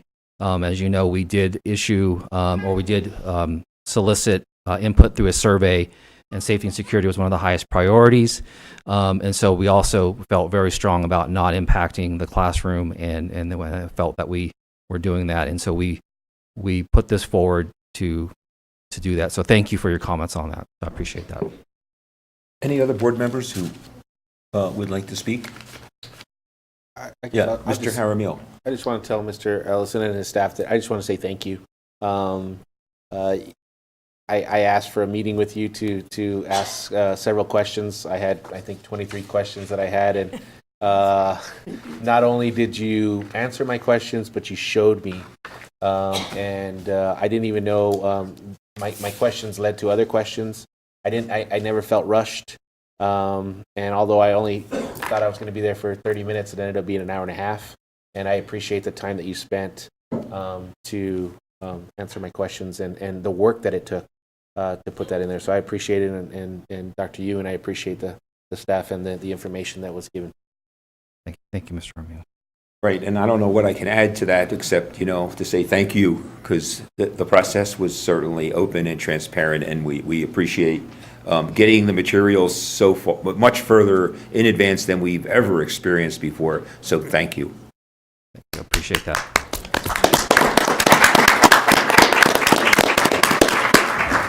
Mr. Board, President, any other questions? Mr. President, if I may, can I recognize my staff? Because without them, I wouldn't have got this done, and they bared with me during this time and were able to support me and did that. So if the finance staff, if you please stand, and we can recognize you.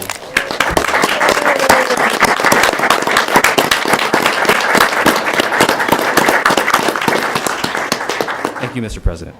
It's recognition well deserved. So I guess at this time I will entertain a motion to approve the proposed 2018-2019 budget. Second. Okay, we have a motion and we have a second. Do we have to take a individual vote on this, or a voice vote? Probably a good idea on this one. Sort of big thing, $350 million. Okay, so Mr. Secretary, will you call the roll and Okay, here we go. we can record our votes? Mr. Frank? Yes. Ms. Delman? Yes. Ms. Flores? Ms. Flores? Yes. Mr. Jaramillo? Yes. And I vote yes. Okay, so the vote is unanimous.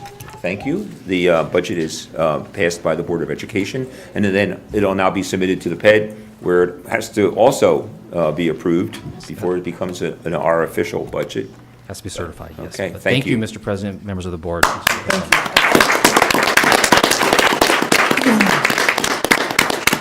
Mr. Hawkins is anticipating being called. He always beats me to the announcement. Absolutely. Yes, sir. Mr. President, members of the board, Mr. Superintendent. My first agenda item is approval of the New Mexico Department of Transportation funding for a new parking lot at Macarthur Elementary School. So just a quick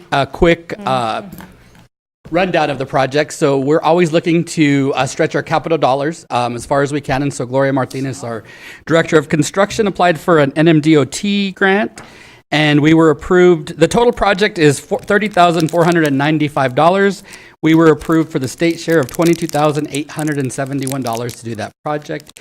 If you recall, we purchased a piece of property last semester on the corner of 5th and McPhee, right, kind of catty corner from Macarthur or across from their playground. And so with that, I stand for questions. Board, questions?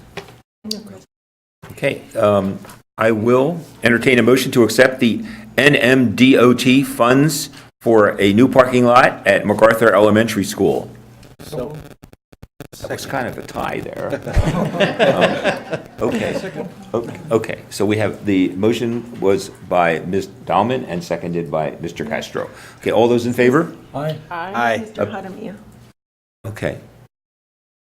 Okay, well, can we, Robin, are you getting that back there? Yes. Yeah. Okay, she's got it. I didn't know what to do with the tie, so, okay. And any opposition? There is none. That motion carries. Thank you. Thank you, sir. Mr. President, members of the board, Mr. Superintendent, I'm going to ask my CSEC counterpart, Chief Spokesperson for the bargaining team, Mr. Irma Valdespino, to join me in this momentous moment. So before you, you have the CSEC Las Cruces wages and allowance proposal that was tentatively agreed upon between Las Cruces Public Schools and CSEC Las Cruces. So just that I would like to point out a caveat, as Dr. Ewing did, that this is a tentatively agreed upon agreement that we have, and you have a copy in front of you. That was TA'd on May 21st, 2018 at 5:29 p.m. And of course, it's pending Las Cruces Public School Board approval and CSEC Las Cruces member ratification approval. We're super excited. We worked really, really hard. Both teams did, and we're really proud of our proposal for all of our employees. So some highlights from that. So it's a minimum of a 2% average salary increase was the minimum state requirement. We've also included a step increase for our employees, and a guarantee that nobody's getting less than 2%. So one of the things we discussed, and I know Mr. Irma spoke of that here before the board, is that when we do the 2% average, of course, an average, meaning some folks are getting, 1.5-ish, and some folks might be getting, 3%. It's true with this because it is an average, but we also wanted to guarantee that minimum 2%. So we worked really hard and spent a lot of time with that. Also, the second part to the proposal is that we're moving to meet the $10.10 minimum wage requirement by July 1st. It is a requirement we're required to do so by January 1st, so we'll just get a head start on that and get that to our employees, which is the right thing to do. And then the third piece of the proposal is a licensed trade proposal with our physical plant team for our electricians, our HVAC, heating and cooling, and our plumbers. And that's a 75-cent increase to all licensed trade employees, not including the leads, and a $1.50 increase to all licensed trade leads. So we had a lot of discussion wrapped around kind of what the market looks like with that. And these folks are licensed individuals, and our goal is, as with all our employees, is to recruit and retain quality individuals for that. So this is the earliest in my history, and I've done this for a while, that we've got this done, and we worked really hard because our goal was to get this out to our team before July 1st, so people started on the right track. So with that, I'll turn it over to Mr. Irma for any comments he may have. And I do have comments. So if you recall back in the fall of 2017, I talked about economic justice in regards to the wages and allowances of the classified staff of LCPS. And so, and I've mentioned to you many times, about our classified staff, where they are at as far as their wages, where their wages are. And so with this tentative agreement, are we better? Are we closer to a living wage? And the answer is it's a beginning, but we still have a lot of work to do.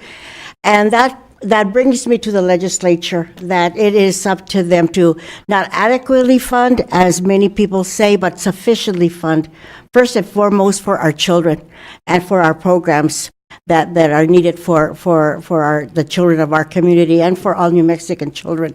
So it comes from the legislature, and we all are aware of that.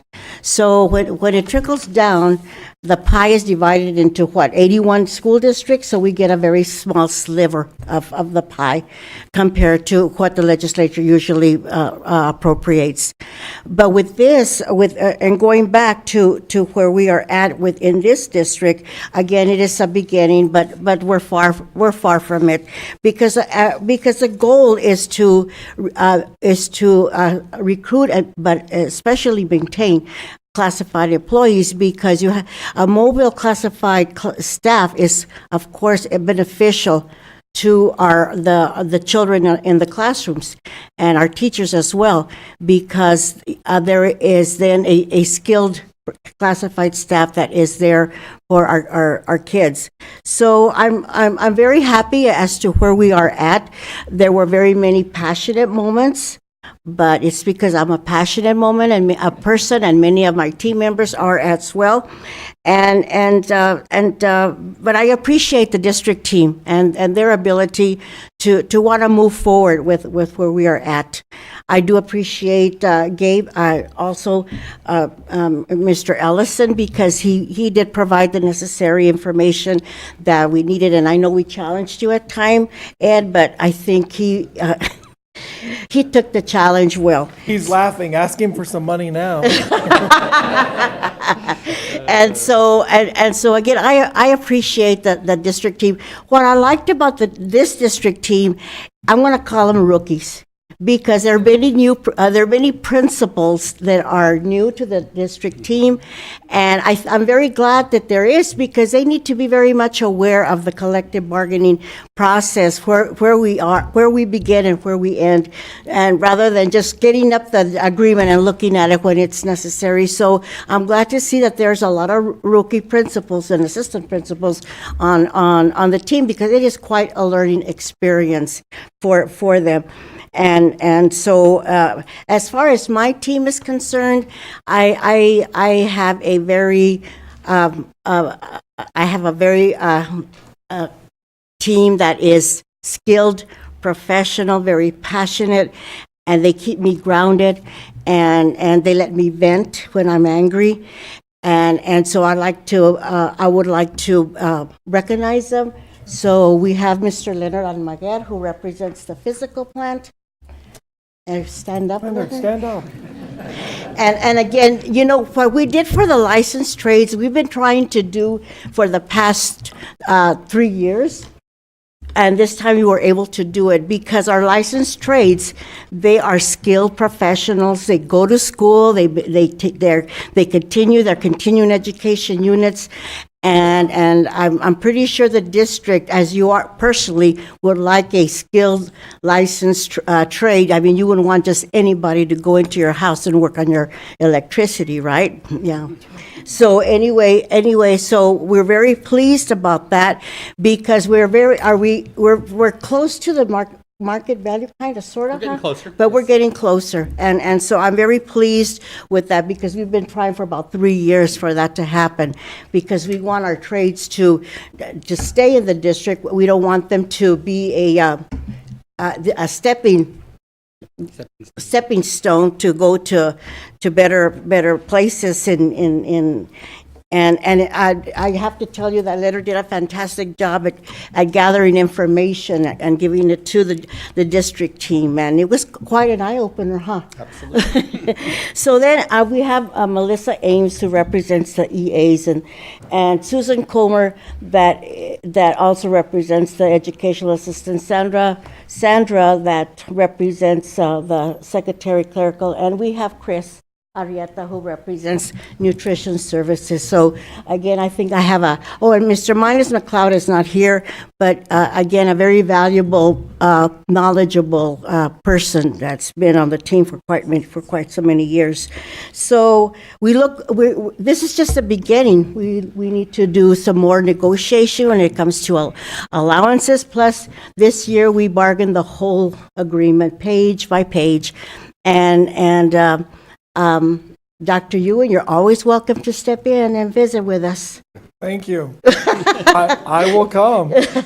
So we look forward, and again, this is a beginning, and we look forward, and I hope everybody went to vote today.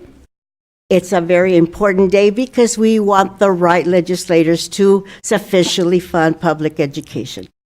Thank you.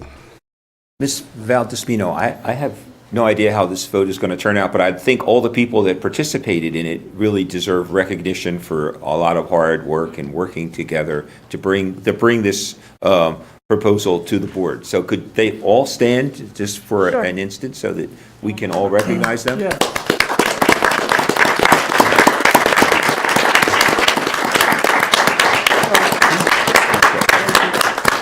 Thank you. And board, any other questions? Okay, so are we ready to move this now? So I will entertain a motion to approve the 2018-2019 CSEC bargaining wages and allowances. Well, no, it's just wages. We haven't discussed allowances. We still have more to do. We still have more to do. Okay, so I guess, do I need to amend that motion? Okay, he's Mr. correct. President, that is correct at this point. Okay. Second.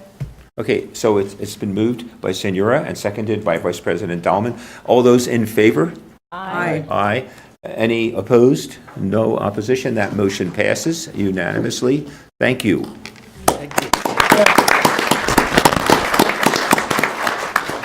So, Mr. President, members of the board, Mr. Superintendent, just a point of clarification. So, we will continue. This is partial wages and allowances. What we have left is our. We have some work to do in nutrition services, and then we have the entire language of the rest of the agreement. We just wanted to get this done before we went to to get it after our budget was approved to get it going, so we could get our employees paid as of July 1st. So, we will be coming to you with the rest of our. The rest of the agreement here shortly when we finish. I believe, Irma, a couple weeks will be done, so we'll be good to go. Thank you for that clarification. So if I could ask Ms. Wendy with the Y, Albertson, to come join me. So my next, Mr. President, members of the board, Mr. Superintendent, my next item, agenda item is the approval of the 2018-19 NEA bargain wages and allowances. And once again, worked super hard. We had an amazing team on both sides. This year we were trained in interest-based bargaining, which was a different approach. Very interesting. We learned a lot. We spent a week together. One of the things that we realized just in general as people, when you spend a week together, you kind of rub each other and, a little bit wrong sometimes, and we get kind of tired of each other, but it was really an awesome experience, and we champed through it and really built some great relationships as we worked through things. So we are complete with both wages and allowances as well as our language, our three-ish openers that we came with, but today is just wages and allowances, and we'll come back with those as we wrap that up. So with that. And then, back to the caveat as well. So this was tentatively agreed upon by Las Cruces Public Schools team and NEA Las Cruces bargaining team on May 29, 2018 at 5:54 p.m. And this is pending Las Cruces Public School Board approval and NEA Las Cruces ratification by their membership, which I believe Ms. Wendy said they'll be doing within a week, within the next week. So with that, Wendy, anything to add? We stand for questions. I didn't go through the proposal. My apologies. So the state requirement, the minimum state requirement was the $2,000 increase on base salaries, and we have those projected in there in front of you. So that's moving level one. This is our certified salary schedules, level one to $36,000 minimum base salary, level two to $44,000 minimum base, and level three, $54,000 minimum base. And then the salary increase was a minimum 2% average. So we did clarify and guarantee a 2% increase. Nobody got less than a 2% increase with that, and that is including a step for our certified teacher salary schedule and those who fall in level 1, 2, and 3. Then we have our ancillary salary schedules. So they received a minimum 2% salary increase, including a step. As proposed salary schedules with the current number of steps on the caveat, but we did look at that and guarantee nothing less than a 2% minimum for our, not an average once again, 2% minimum for our team, and that was with the help of Mr. Ellison and his team working on that. So we're super excited about that. Of course, we still have a long way to go, but worked really hard. So with that, we stand for questions. Board members, questions? Okay, again, I don't know how the board's going to vote, but I do believe that both teams deserve recognition, so if you could please stand and please get recognized. Okay, well, how about recognition for Mr. Hawkes and Wendy with a Y?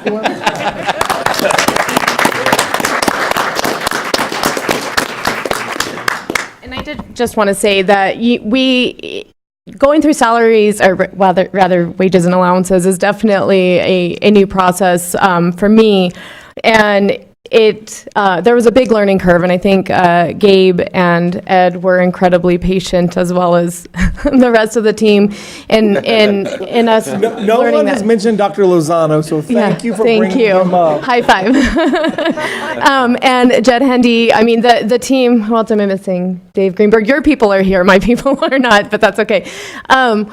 I think the fact that we are able to work it out, that we're doing better than what the state is offering. Of course, it's never enough. I mean, we know that but we do feel like being able to do better than an average, making sure that each person, so our certified 1, 2, and 3 are 2.5, and our ancillaries are 2.0.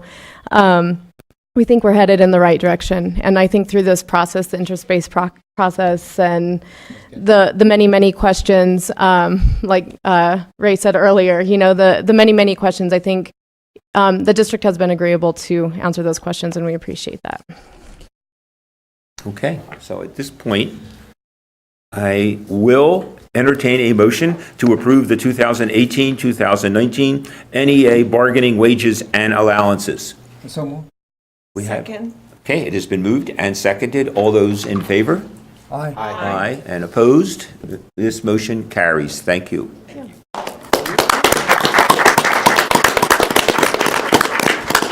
All righty, Mr. President, members of the board, Mr. Superintendent, I'm going to ask Ms. Gloria Martinez, Director of Construction, who's right behind me, to present her construction report.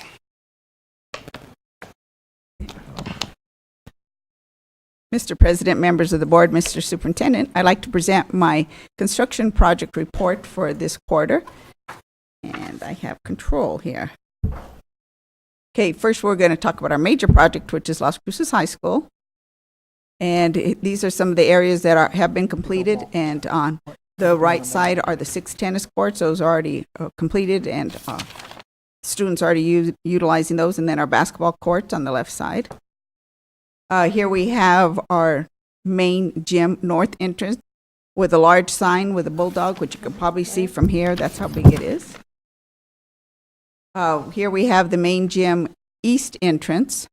And I'd like to point out, I don't know if this points out, oops, sorry. On the south side of the main gym, the metal panels that we were installing there were out of stock, so that portion of the project is not completed.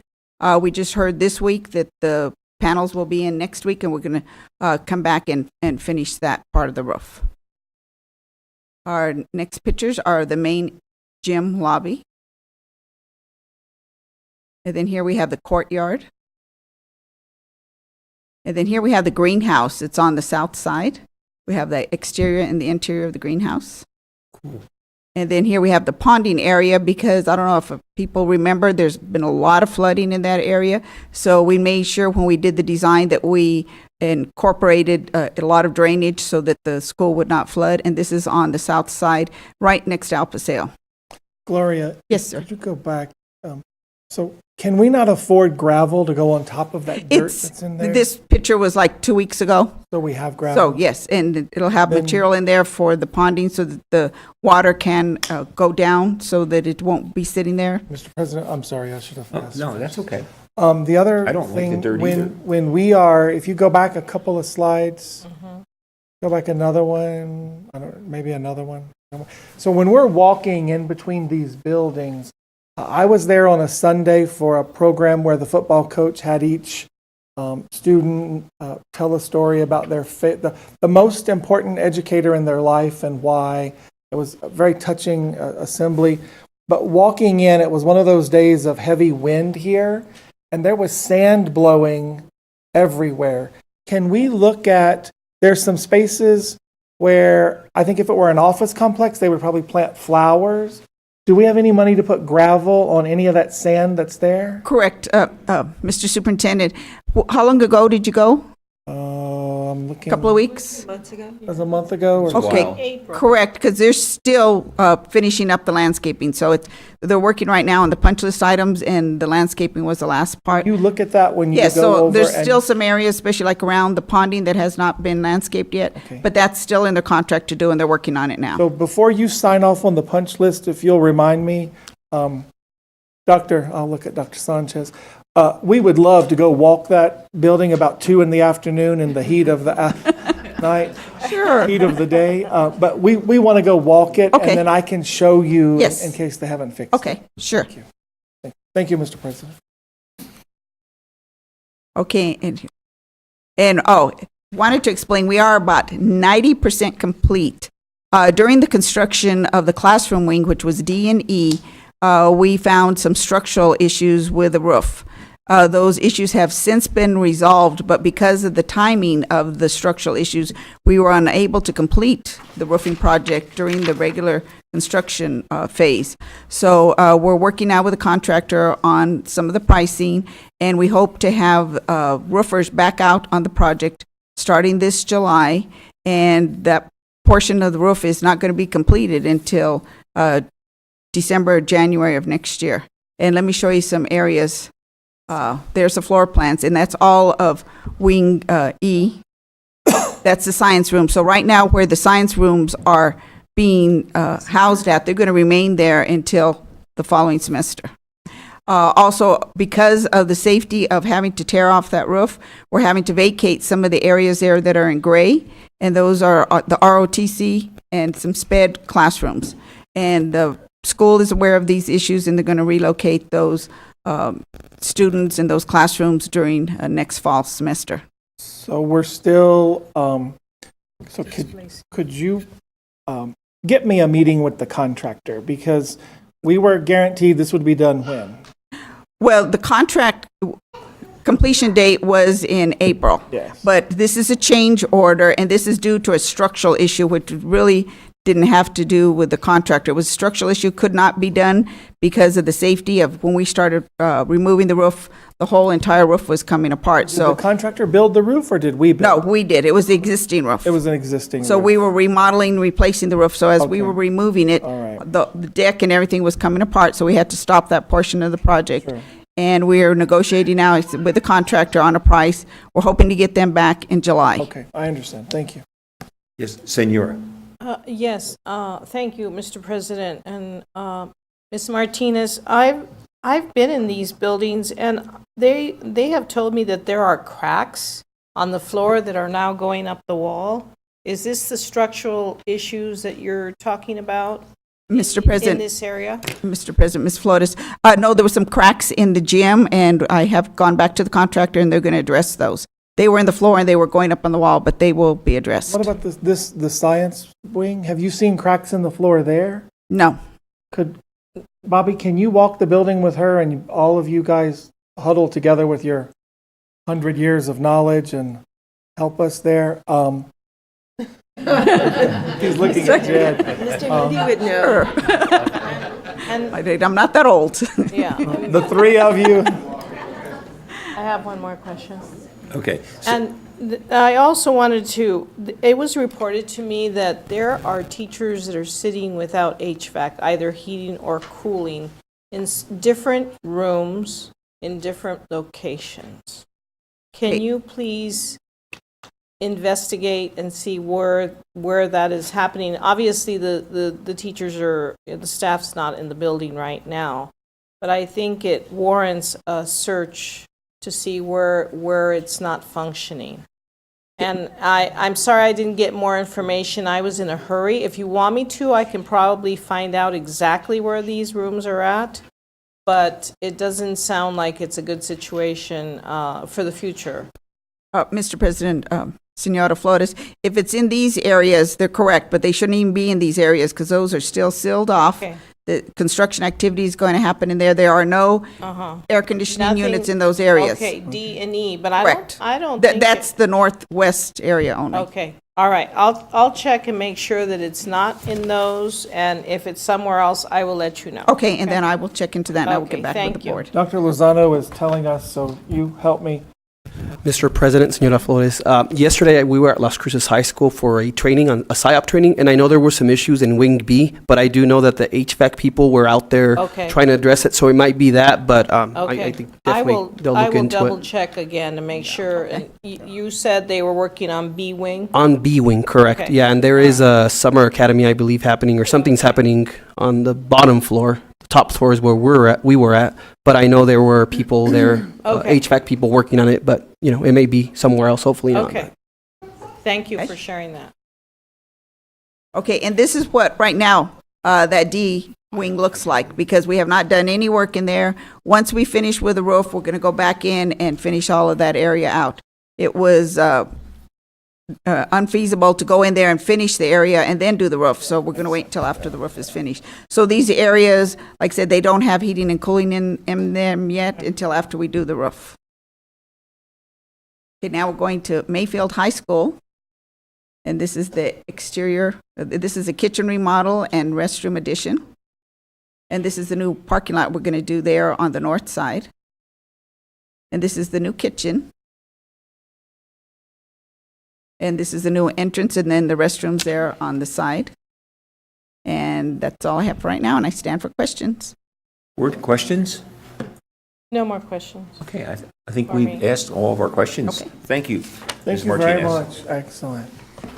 All righty, Mr. President, members of the board, Mr. Superintendent. So my next agenda item is just an update on our projects that we've applied for Public School Capital Outlay Committee funding for, just to keep you updated.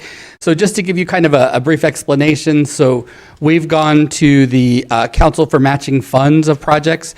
Gloria Martinez and her team, they came up with the kind of initial proposal. So it comes out as an initial application. We had PSFA here last week, Public School Facility Authority, doing site visits. So we went with them to every school for every one of these requests that you see in front of you. They had some great input. We actually looked at some more items, so they gave us some input as to maybe some possible upgrades that are available for us. So that was great.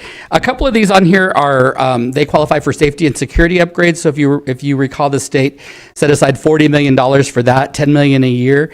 Those applications were just released Friday, and they were wrong. Gloria was in contact with them. They got the right application. So some of these, they told us go ahead and apply for these, and then you can kind of apply for both. These will be awarded first, and then we'll look at moving forward. So you can look at this is just the estimated cost of the projects that we're looking at.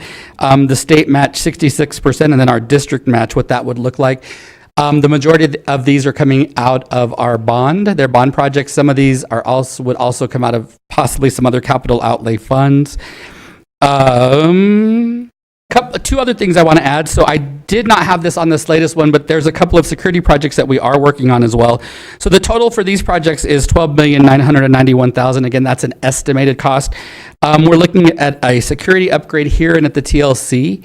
To work on some, it's going to secure our building. It's going to work on some access, some cameras. We've had a couple of threats. We did have a break-in not too long ago. They broke the front windows. It's going to be securing our back parking lot and working on access control with that, as well as our sports facilities. We did have some vandalism, and we've had several forms of vandalism and break-ins at the Field of Dream complex, and so we're spending some money over there. So we're also going to be doing security upgrades to soccer, baseball, softball, Field of Dreams, as well as putting in a sound system, which finishes up our soccer complex project that we need to do, for a total of $471,000 for both of those projects. So we're just want to bring this to you to inform you of what we're moving forward as. The actual applications, we'll start doing some design work here shortly and move forward with these. This is just the beginning phases of the projects. And just a reminder too, so the law is going to be changing and our percentages are changing. Beginning in the 2019 school year, not this year, but next year, they will be, there's a 5-year phase-in, and at the end of that 5-year phase-in, these percentages will switch, and the district portion will be at 66%, and the state portion will be 34%. So we're anxious to get on our projects and get things done as quick as we can. That's so crazy. With that, Gloria, anything else we need to add? They do that. So with that, we stand for questions, just an update to the work we're doing. Board questions? Okay. We're in shock. We're stunned. Yes, we are too, and we were surprised it passed. So, Mr. President, members of the board, Mr. Superintendent, my next agenda item, I'd like to ask Raymond Pierce, who's joining us as a guest from USDA Wildlife Service, as a request of the board and the superintendent to answer any questions that you may have with our Wildlife Service agreement, and also Bobby Stout to come up and join us with that discussion to give us some information as to what that contract entails. So with that, I'll turn it over to Mr. Stout.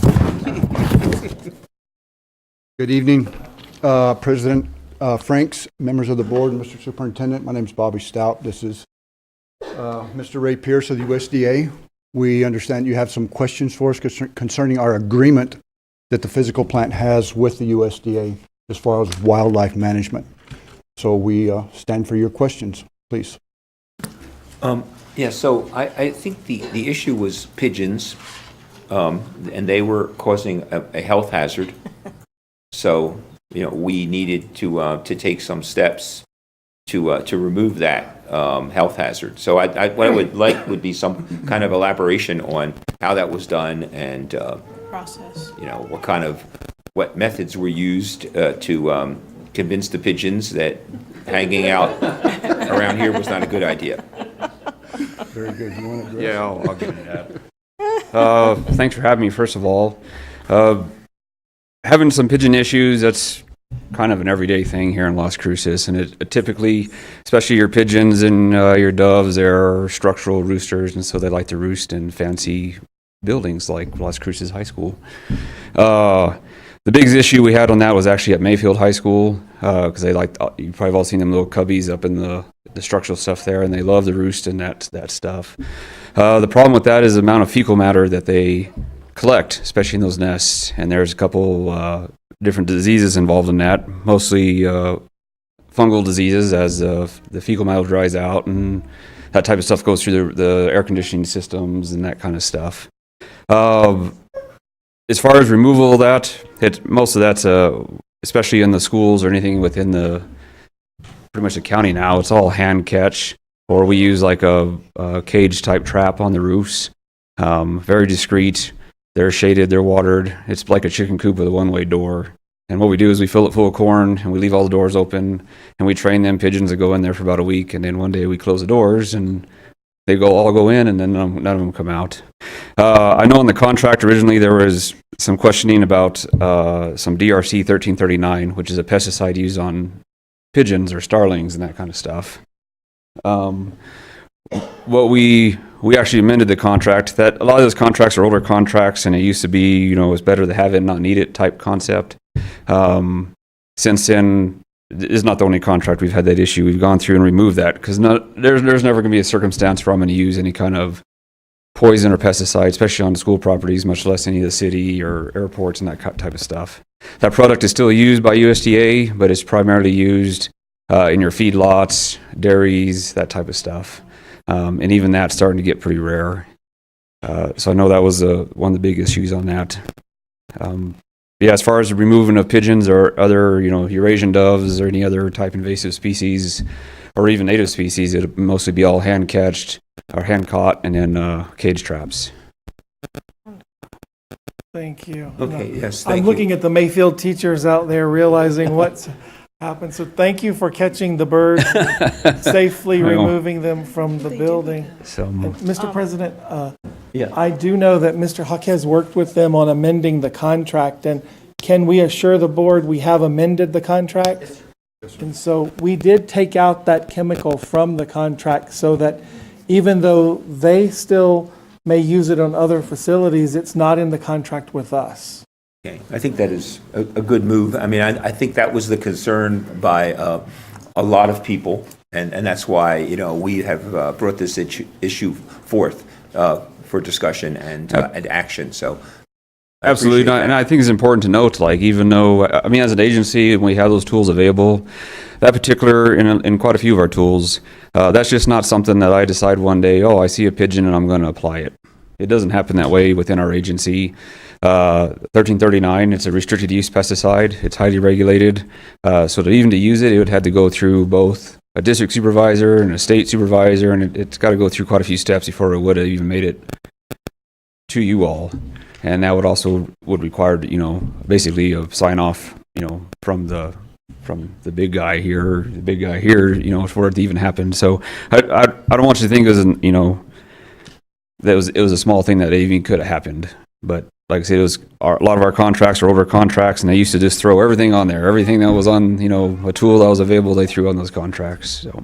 Right, and that's what scared people, and that's what brought this all forth. Mr. President? Yes. We will, with permission from the board, we will bring a revised contract back before the board and actually ask the board to vote on it so the public can see what has been removed. So Deputy Superintendent, if you will look at that, and then we'll bring that forward. So thank you so much. Yeah, before we move on, Senora? Yes, I really appreciate your being here, Mr. Pierce, because this has been brought to me by many of my constituents. And so when they bring this to me, I have to get to the bottom of it. And one of the problems I think that has happened over and over again is that there's contracts that the board's not even aware of. And I think that with Dr. Ewing being here, I think we've been kind of sifting through these things little by little and finding out, do we agree with these contracts or not? But as I read over the literature for this particular compound, it states very clearly it should not be anywhere where children are.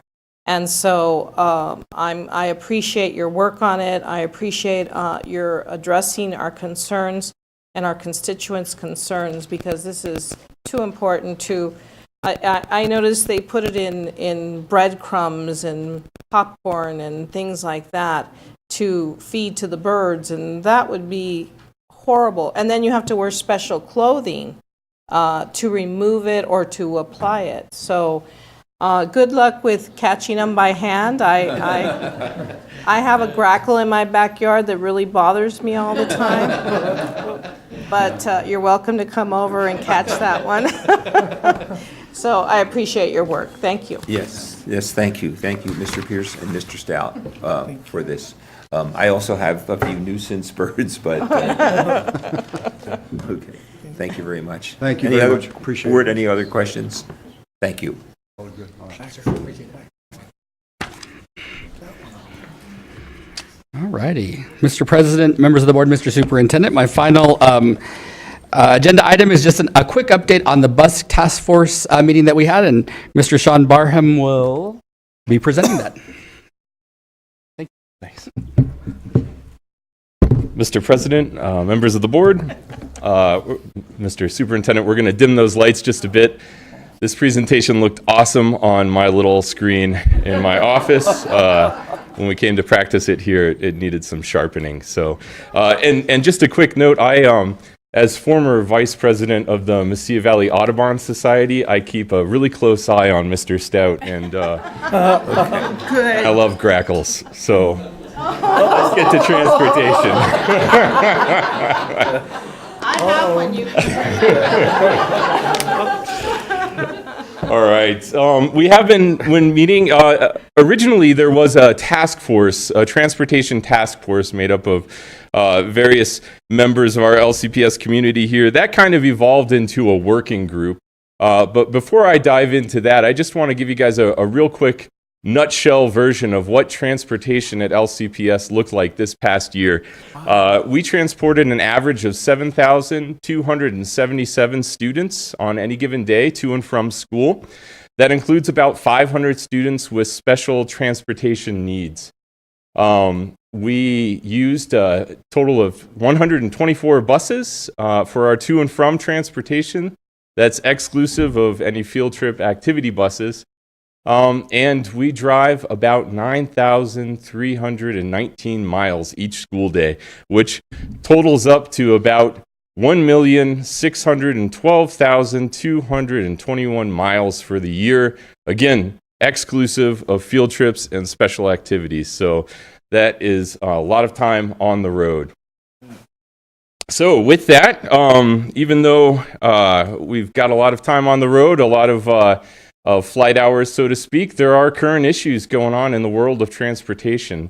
One of the, pun intended, hot button issues that we've been working on is air conditioning. It, as you know, this week, temperatures are triple digit around here in the summer, and they don't stop when we start K3 plus in July, and they are still going in August when all the kids come back to school. So air conditioning on the buses is a very important legislative priority for us. And when I say us, I mean the entire LCPS transportation community. It's also very important to the drivers. They've done great advocacy work through their union and through just getting out there and literally hitting the streets in a public awareness campaign.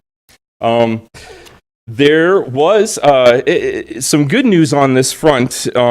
Senate Bill 94, which was put together in the legislative session, which is the general obligation bond, does include some funding earmarked. It's really for transportation upgrades and bus repairs, that sort of thing, but it explicitly says in there that it can be used for air conditioning, which is a huge step forward for New Mexico. So we've got to take that as a victory. Unfortunately, this time around, if that obligation bond passes in November, that money is going to be sucked up so quick by the smaller districts that own and operate their own buses that we probably won't see any of that. But it's a huge step forward. We do have 110 buses that in 4 years will be reaching the end of their life cycle, and we'll be working with the Public Education Department to secure 110 new buses. And that's really the time that we can hit them hard. Between now and then, I think we work to set the infrastructure so that the funding can be there for air conditioning, and then when the majority of our buses are up for life cycle replacement, it's about a $10,000 per bus increase. So while we may not be able to do it now, the future it's not that far away. So Sean, just Yes. for the public's knowledge, let's go back. How many buses did you say we have? We have 124 to and from buses. Of those, I believe we currently have 18 special education buses that do have air conditioning already.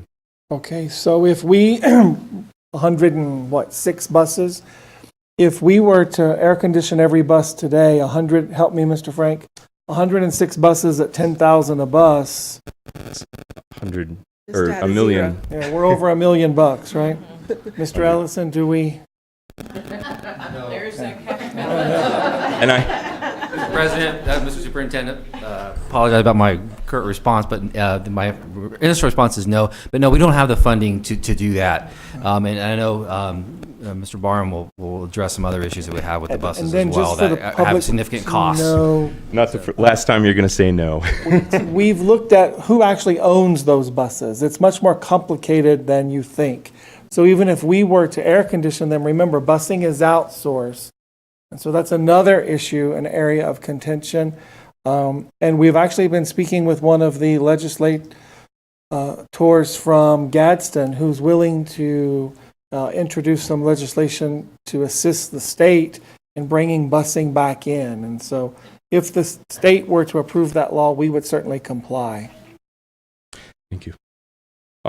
So in the meantime, we do what we can to prepare for these hot weather conditions.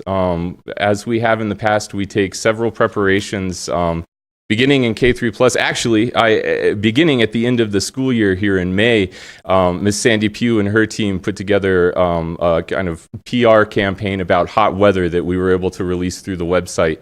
And we're going to continue to do that when the kids come for K3+. They get that as a part of the process. And we've taken steps with our crisis team, which is the same team that gets together when there's other sorts of inclement weather.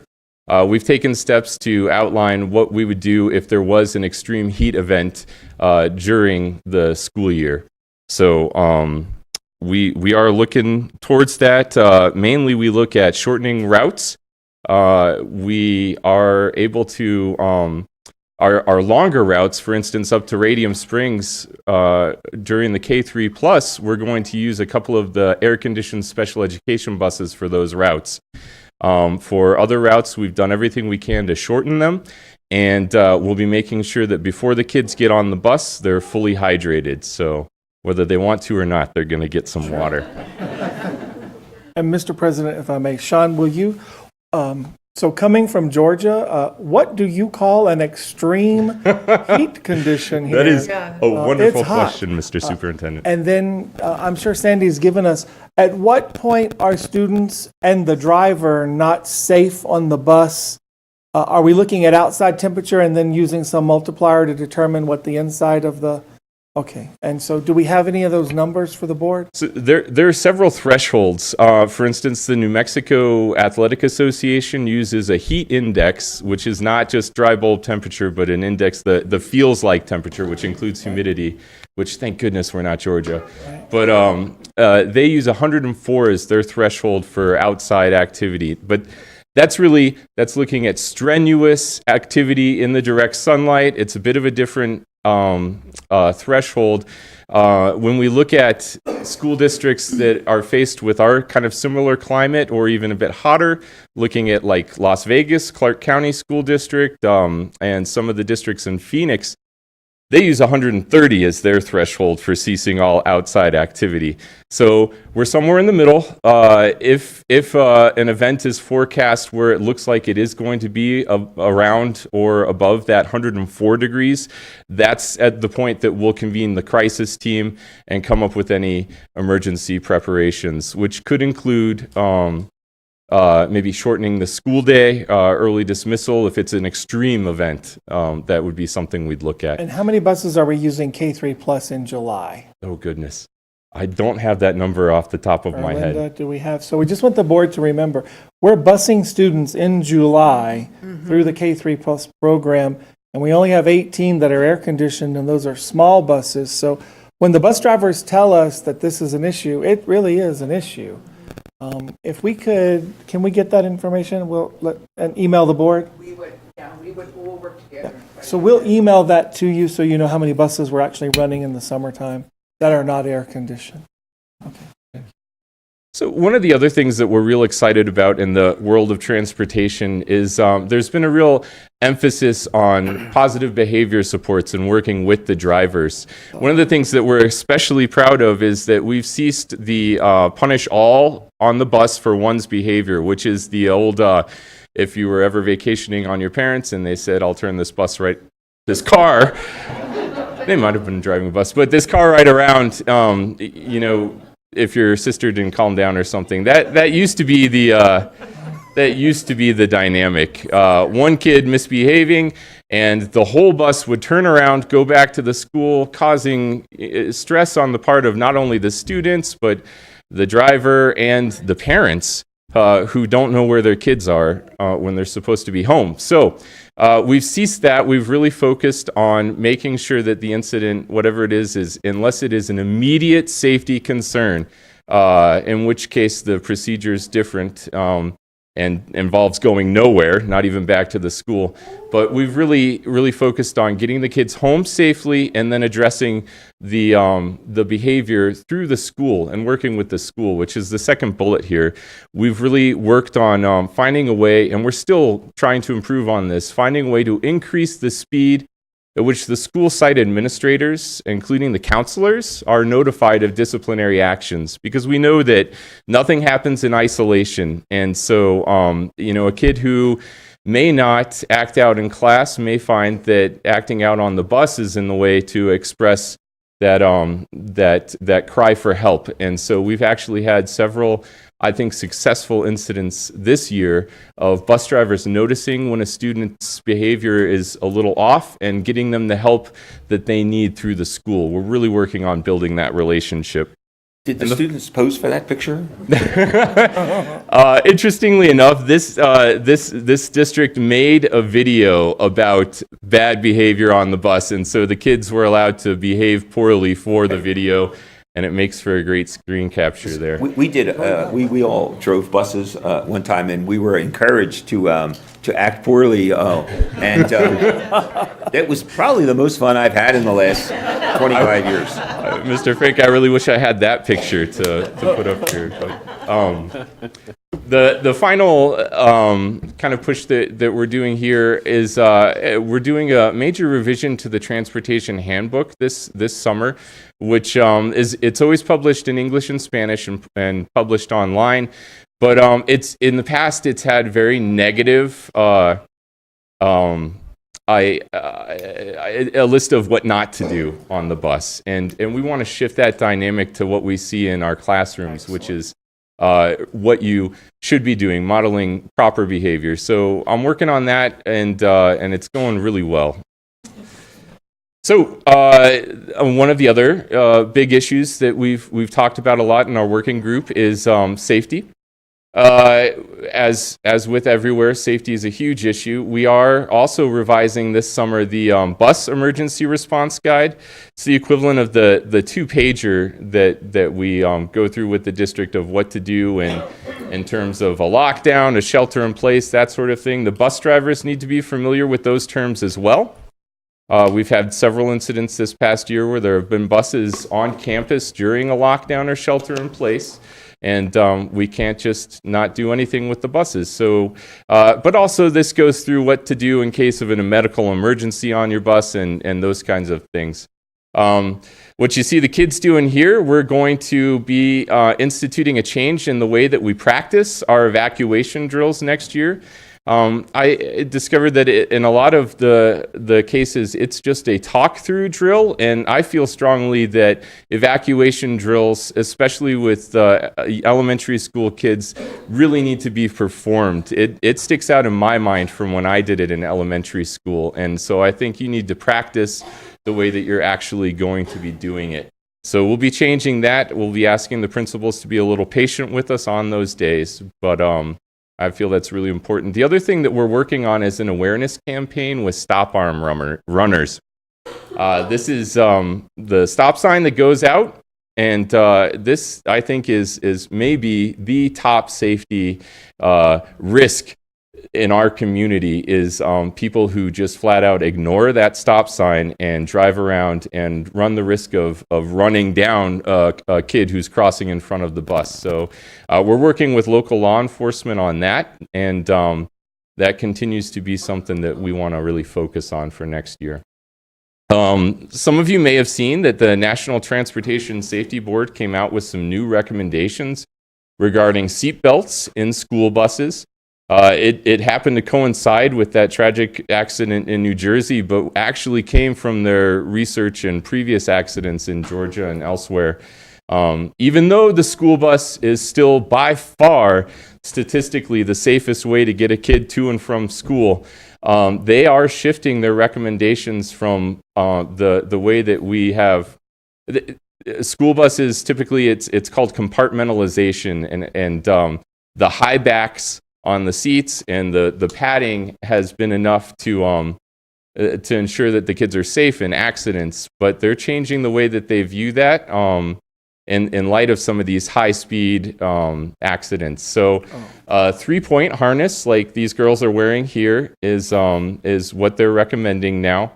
And the cost to do this, again, Mr. Ellison, would be about $8,000 to $10,000 on a new bus. It would be far more expensive if we were to retrofit old buses. But this is another thing that I feel we should be talking about and looking at that 4-year deadline coming up. So they've made their recommendations, and now it's up to the states to actually implement it and fully fund it, sufficiently fund it. Yes. Oh, thank you. Yes. We can hold our breath. The next item here is that of monitors on buses, which I know was brought up at the town hall meeting. I do think it's a wonderful idea. I love the idea. Currently, we have 81 routes on our to and from schedules without monitors or attendants. On the special education buses, we do have attendants that ride with the students. So that's the reason that this is less than that 124 figure. If we look at approximately 5 hours a day for these monitors and paying them the new minimum wage or thereabouts, we're looking at an approximate cost of $750,000 to do that. So I do think it's a wonderful idea. I love us talking about it, and that's just an approximation of what it would cost to actually do it. And that is purely salaries. That doesn't have to do with, since we do contract out our busing services, there's also overhead that would have to go into our contract with them. And with that, that's the end of my presentation. I'm happy to stand for any questions, comments. That's an amazingly comprehensive presentation of the bus status, as it stands. Thank you very much. Board members, any other comments? My only question is, Mr. President Frank, and sorry, I keep turning off my microphone. How many sped buses do we have? Would be the difference? It's around 40. 40. Would they possibly accommodate all our K3 plus students? We also have to use them for those special education students during K3 plus. So,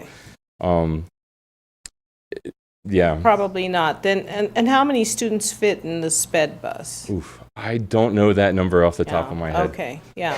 Maybe if you could just let us know. Sure thing. Yeah, thank you. And I'm glad that you asked this question because I forgot to recognize that Senora Flores is on our bus task force with us and is a wonderful source of insight there. So Yes. thank you. Well, one tries, right? Mr. Jaramillo. Yes, President Frank. Are you telling me that we have 4 years to sit on our hand, just sit and not do anything? I mean, what can we possibly be doing? I mean, it just seems like a long time to sit and wait for something to happen. It is. There has to be something that we can push for and do something earlier. Absolutely. Mr. Jaramillo, I think that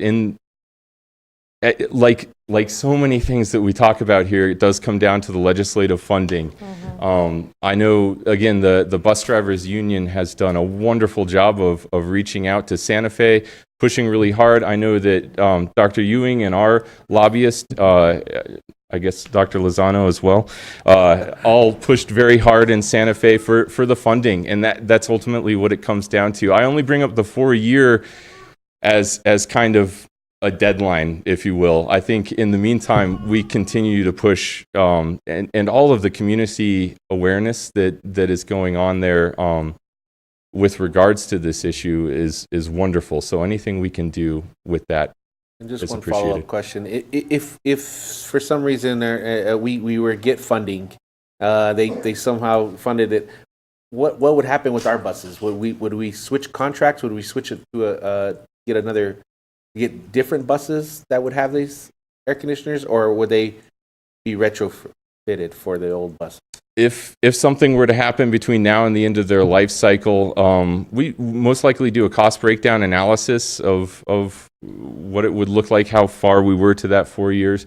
But to retrofit our buses with air conditioning now can be done for around that $10,000 figure. Thank you. Mm-hmm. Thank you. Any other questions? Okay, I think we're done. Thank you very much. Excellent job. Thank you, Sean. Yes. Okay, we do not have a technology and research report, but we are going to hear about equity, innovation, and social justice from Dr. Lozano. Our lobbyist. Could I call for an unofficial vote, all in favor of sending him back to Santa Fe? I'll have to talk to my wife about that first. Good evening, President Frank, members of the board, Mr. Superintendent. I come before you tonight to present an update on two major task force that we had this last school year at the request of the board. One for ethnic studies, for the implementation of ethnic studies. I believe last summer, I believe you passed a resolution asking our district to look into the feasibility of doing ethnic studies in our school sites. So we convened a group of community members, school personnel, including NEA and CSEC members, to really just brainstorm and think of ways that we the first couple of meetings were really focused on what is ethnic studies. A lot of misconceptions were answered. More importantly, though, we built some really strong relationships, especially with NMSU, specifically Dr. Lara, who I really want to publicly acknowledge for all of the work that she's done with our district, Dr. Nicolás Natividad, and also a great partner of our district, which is Enlace. As you all know, Enlace is probably one of the most successful programs that we have in our district, not only because of the students that are part of Enlace, but more importantly, the leaders of that program. Dr. Adams has been, I believe he's been probably the only one that has not missed one of our ethnic studies meetings. So I want to start off by publicly acknowledging all the work that they put in to this initiative. With that said, we met a couple of weeks ago, I want to say 3 weeks ago, for I think the first meeting we had, task force meeting, we had about, give or take, about 30 or 40 people attend, which was a great turnout. As the year passed on, kind of dwindled down, which is pretty typical of task force meetings, but we met. There was about 10 of us, and really the purpose of this last meeting was summarize what we had done during the school year and recommendations for the next school year as you requested through your resolution. So I come before you to go over that tonight. With that said, I do want to invite Mr. Andres Armijo, who, as you know, has transitioned into Crossroads, but he was instrumental in getting this off the ground. And now assisting me with this initiative is both Dr. Wendy and Jennifer Hahn. So I want to acknowledge that they're going to be working with us in furthering this initiative. So if you could turn to the summary of recommendations. Thank you. So this is, I'm going to quickly go over this. This is the proposed activity based again on a lot of the themes, a lot of the recommendations that were derived from the many meetings that we had all year. And thank you to the two board members that were part of this task force, Senora Flores and Ms. Dahlman, who were very engaged and always didn't hesitate to give us their input. So thank you for that. So the first activity is really looking at other districts that we could model after. Of course, we don't want to say we're doing the same things that California or Texas are doing when it comes to ethnic studies, but we really want to look at what processes they have in place or what activities they've done that has really spearheaded this initiative. So one of the activities that we're proposing is for a group of teachers, administrators, and even community members to come together and develop lessons that we as a group have determined to be qualified as an ethnic studies curriculum. So the goal would be for teachers to develop lessons. We make them accessible to all teachers. And go from there. So that really would hit a lot of, give resources to teachers really is what the goal would be. A lot of the times when we do initiatives, we always, either say we want to buy a full curriculum or buy textbooks. With ethnic studies, really the goal is for us to look at our community, right? As you know, we're not going to find one publisher that's going to create a Las Cruces whole series of books. So we really have to dig into different resources. Like I said earlier, luckily we have built some great partnerships, especially with NMSU, and we have great experts in our district that could help us facilitate that process. The second proposed activity is to again partner with NMSU. Dr. Lara and Dr. Natividad have proposed to actually start a cohort, a program of study for teachers interested in getting certification in ethnic studies. With that said, great questions arose from our conversation regarding this activity. Questions regarding licensure. Is there a specific license? There's not a specific license right now in the state of New Mexico that is specifically ethnic studies, but definitely I think it would augment our teachers' understanding of this concept, and more importantly, help our students, right? That's really the goal, is for our students to connect with the curriculum, but more importantly, them to connect with our community. The third activity is a community outreach campaign. So really, this is looking at how can we as a district form our community. Just from our experience in the task force, there were a lot of questions that I had, that our members, that our task force members had about what is ethnic studies, right? So really doing a campaign for the public, including teachers, students, and community members. Dr. Lara has agreed to do a professional development session, which I believe it's this week, Thursday. 2 sessions from 8:30 to 11:30 and from 12:30 to 3:30. So that has been opened up to all our teachers, including educational assistants, if they would like to attend. And Dr. Lara, really, this is her expertise, and she does a wonderful job in really explaining and promoting ethnic studies.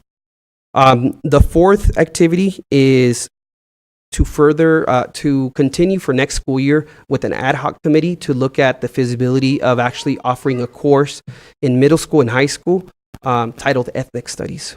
What would that look like? What are some of the parameters that we would have to put into place? And this one, we're really going to partner with our Enlace experts, teachers, and Dr. Adams in really assisting us with how they've structured their program. By no means do we want to duplicate Enlace in every single classroom because they have a specific curriculum and program, but they are a lot of the ideals or a lot of the components of their program does address an ethnic studies curriculum. And lastly, we want to continue providing the board with updates on this initiative. So we propose for next school year to update the board at least twice, at least once a semester. If needed, we could do more also, just to update you on the progress of how these proposed activities are coming along. With that said, I stand for any questions you may have. Board members, any questions? Yes, Senora. Thank you, Mr. President. Ms. Dr. Lozano. Yes, ma'am. I just have two comments. Thank you for your presentation and for the work that you've done, both you and Andres have done, to bring this together.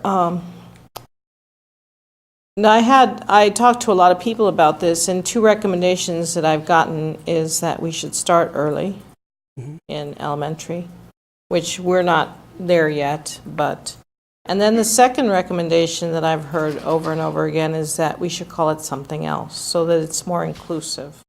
Now, I don't know what else you can call it, but it's just food for thought as you process through the next steps. And then finally, I just read an article in the LA Times that Texas, I sent it to you, didn't I? Yes. Texas is starting a Mexican-American studies, which is, gee, how novel is that? So, so we're all sort of moving in the right direction. But I think inclusivity is important so that all students feel welcome to come to an ethnic studies because we're all ultimately ethnic. Those are my thoughts. Okay. Mr. President, Senora Flores, thank you for your comments. And as you know, many of our task force discussions were regarding the title. So I think we are going to look into a different option for the title because I do see how it could be miscommunicated or misunderstood. So thank you for that comment. It seems, the term ethnic is pretty inclusive. So since we're all, ethnic. Depends on how ethnic you feel. Any other comments? She's going to spit out her water here. Mr. President, Mr. President, how ethnic do you feel? I'm going to the bathroom. Pretty ethnic. Anyway. So I'll move on to our second update for restorative justice and restorative practices. And I want to commend Sean and Mr. Gabe Hawkes for really beginning the work when it comes with buses too. Really, that is our goal as a district, is to move away from punitive approaches to the way we address students that exhibit atypical behavior. So thank you to the bus company and to Mr. Sean for that work. With that said, I do want to have Mr. Andres present updates for restorative practices. Good evening, Mr. President, Board, and Dr. Ewing. I come here tonight to address you with all the updates on the restorative practices. This task force was really strong this year, and thank you to the two of you, Mr. Frank and Mr. Jaramillo, for being a huge part of that with recommendations across the year. So we did have, our summary is every single month we did meet, and we did call emergency sessions throughout the year as well, because the task force did feel that we needed to meet further in addition to the dates that we set. But yes, the last one we held was on May 8th. And that was the last one for the school year, right around graduation time. We held it early, and we had multiple stakeholders again involved, and we've had a strong turnout from different people at these task force meetings, which has been very successful. Principals, and a lot of principals show up from other schools that weren't originally part of the task force. So we've gained a couple schools in this for next year because they really, really wanted to be a part of it. At this point right now, for August, we have 9 pilot schools. So the pilot schools, the biggest stressed comment from all schools is support and professional development. It's a huge mind shift for all teachers and for students, bus company, janitorial staff, everybody involved. So everybody has to be a part of that. It's not just a teacher controlling their classroom. It's the whole school community. But really, when it works, it works. The schools that have really infused it this year have had some great feedback, and the school climate has totally turned. Really looking at issues on the task force this year were items such as bullying and bullying prevention, looking at root causes for behaviors, those atypical behaviors, and addressing them right at the forefront rather than waiting and trying to figure things out through a single person investigation. So it's really worked. Next year, we're going to be partnering with further partners within MSU. They've been a strong partner in this with research. So we're looking at research in these pilot schools. We've also started the infusion process for the support centers. So the support centers will be at the 9 locations. And we're going to have a support center within those locations. We haven't discussed anything with staffing or anything like that. But right now we have purchased with our Title IV grant, it's starting the purchase process for materials in those rooms. What do they look like? Items such as, releasing tension for students that need a break or students that need to go talk their issues out. So we have punching bags and we have treadmills, and we're going to have mindfulness booths and items like that for students to go and release. Also online learning. We looked at some of the virtual learning as part of this process as well, because that's an alternative option. It doesn't require, anything special. So we do have different things we're looking at for next year, and we really want to look at the research within them before we full out have a sort of process. And again, just to remind everybody in the room, restorative justice and restorative practices is not a program, and it's a process that will allow each school their own flexibility in determining how they're going to handle it, because we're not all the same. So also looking at the professional development at the end of this year, we did have a consultant come in and give a professional development to every principal in the district, as well as central office staff members. So we're all on the same page as to what this is and how we're addressing it. Overall information was given to all the principals, and now we have every principal wanting to do it, which we're really trying to infuse our pilot schools as the driving factor with this. But we're going to try and support that coming forward. We've invited the consultant back for our beginning of the year district developments. So we're looking at that as well and how we're going to do the mind shift. With that, I stand for any questions for restorative practices for the conclusion of this school year. It was really good. Board members, questions? I attended that in service last week. Yes. And it was really pretty amazing. I was just astounded that somebody that young, accumulated so much knowledge about discipline. It took me 39 years to reach what this guy did in a couple of years. I think he's closer to the generation of our students. But yes, the generations have turned, and that's what the mind shift also needs to turn to, and that's the whole mind shift. So, but yes, I agree with you. He was very knowledgeable. He came from, just so people that weren't at the training, the guy, his name was Kelvin Oliver.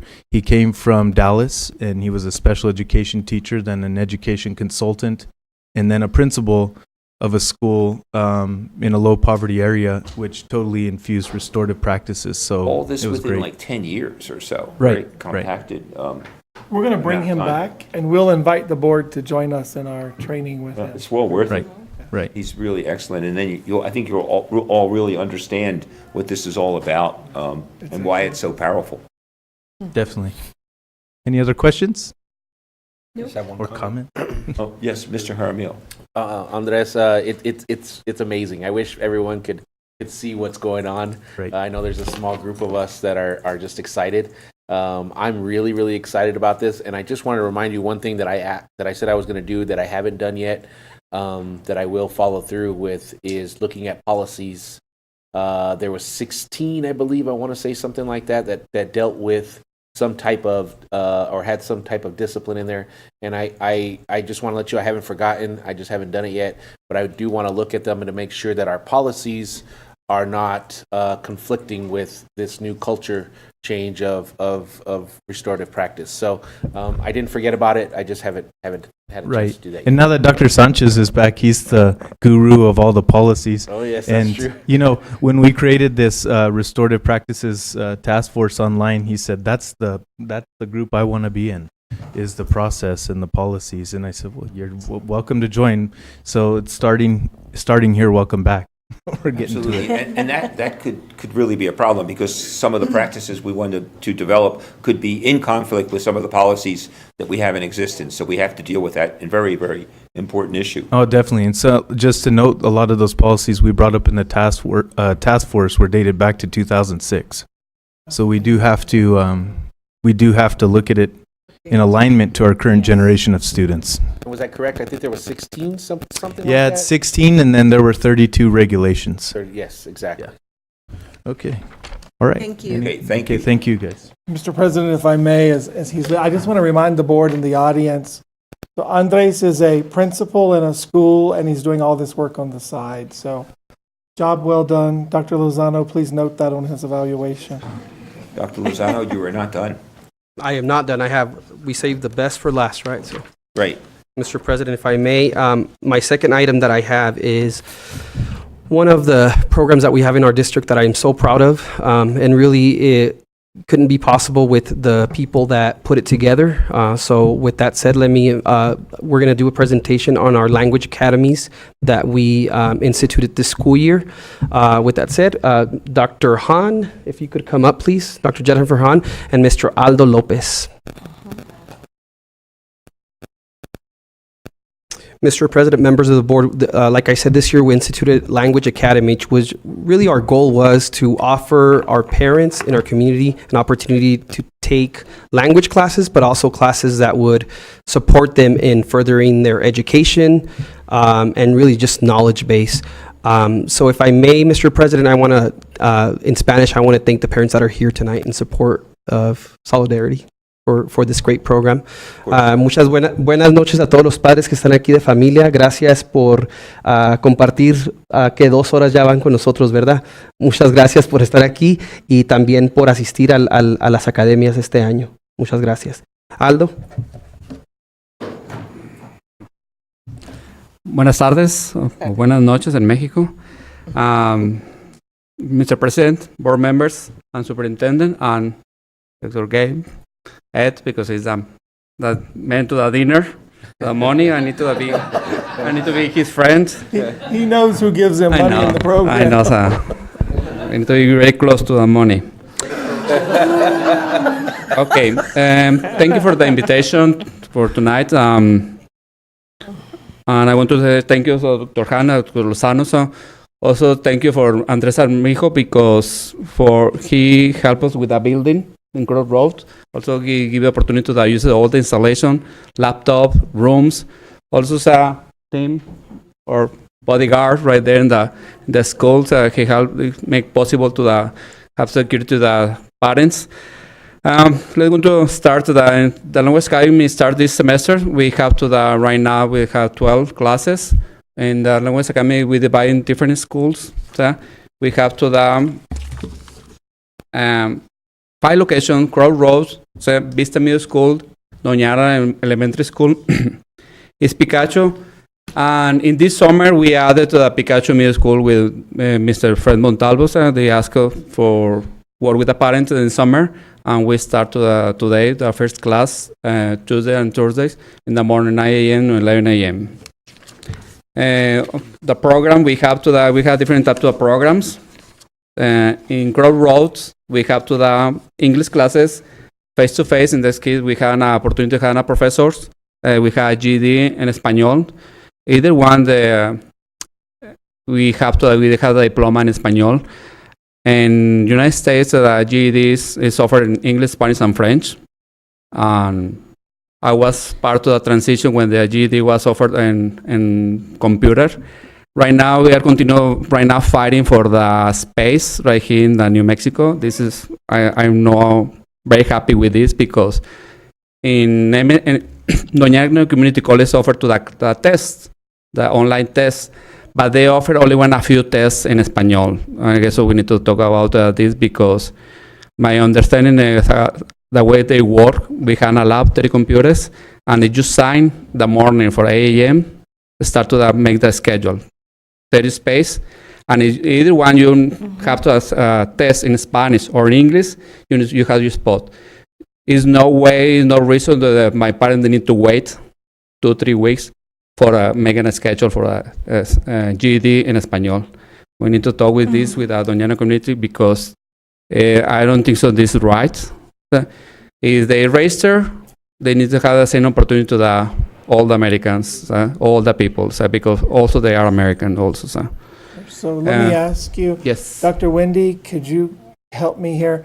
Are we allowed to give the GED test here, or is that only permitted to be given on the campus of Doña Ana? So you have to look at convenient site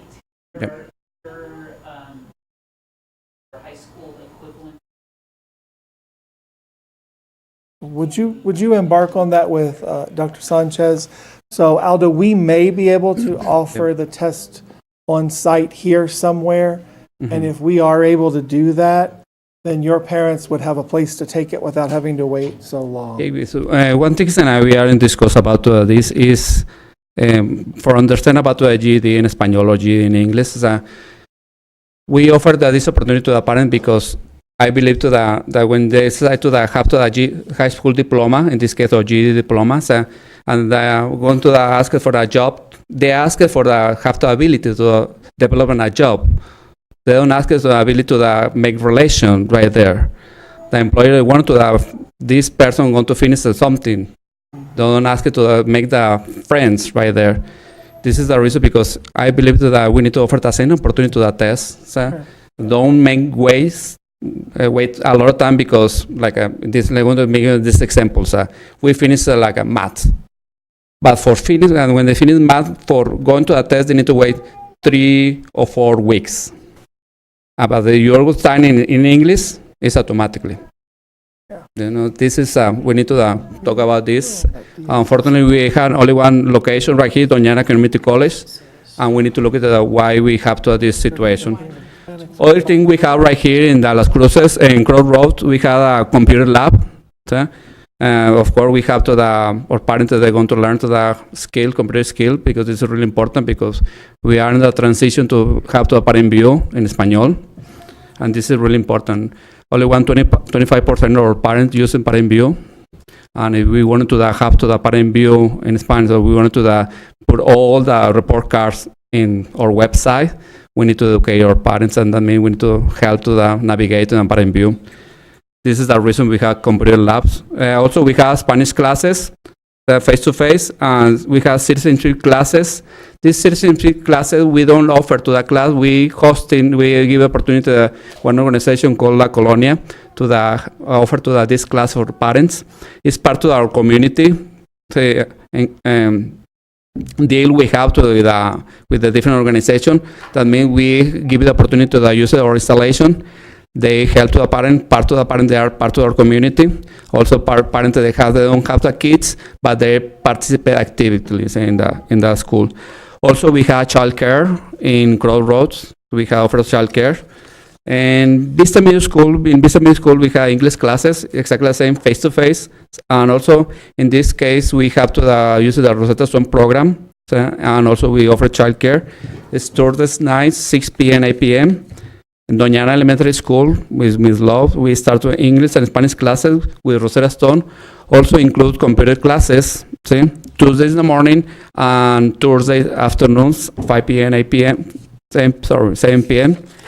We have also some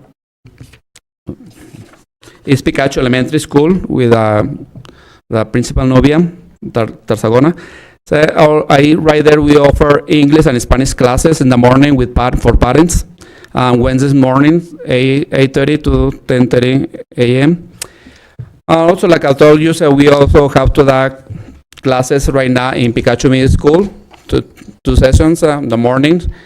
And right here in the audience, also we have part of our parents that participate in different classes. I'll guess they wanted to share something or their experience. Guys, can you come? ¿Pueden venir, por favor? Padre de familia.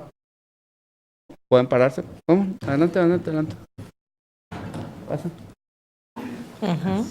Erika, she's going to participate in Spanish classes. I think I'm the only one here tonight that speaks English and wants to learn Spanish. I'm a therapist at Mesilla Valley Hospital. I've taken multiple Spanish classes, including 2 online through Doña Ana Community College. So I have experience, but I do not feel comfortable speaking it. However, after only attending 1 semester so far with the Doña Ana Thursday night Rosetta Stone class, I'm already on level 11 of 20, and I'm hoping to get to the Advanced. The advanced, the more like educational based one.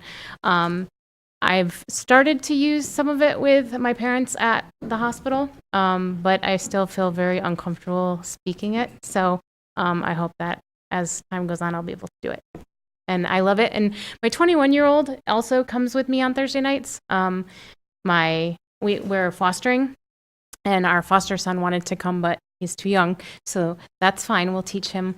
But my 21-year-old was not feeling well, so she's not here tonight. Thank you so much. Yes, thank you. ¿No quieren hablar? Habla en español con nosotros. Está bien. Habla en español. Sí. Habla en español.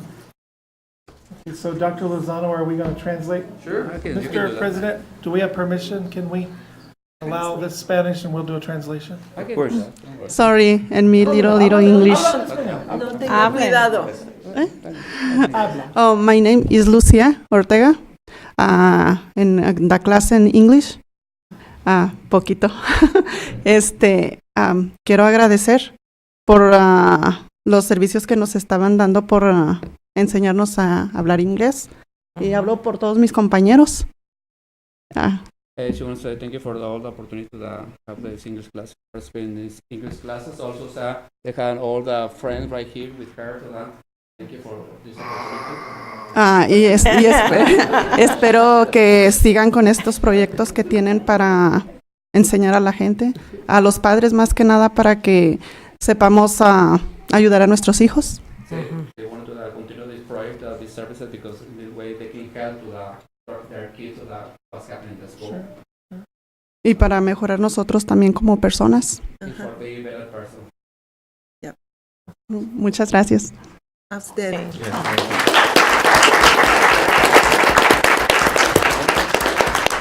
Let me go to explain about this PowerPoint. The PowerPoint was created in the English classes with Marta. Marta, where are you? Come on, right here. See? Marta was the teacher to the Spanish classes and computer classes, and she worked with a parent to create the project for the computer classes. Marta? Hi, good night. Thank you so much for the opportunity. I think they love it, and they were able to create an email to communicate with the teachers, and I think that was great because before that they didn't know how to use a computer or how to turn it in.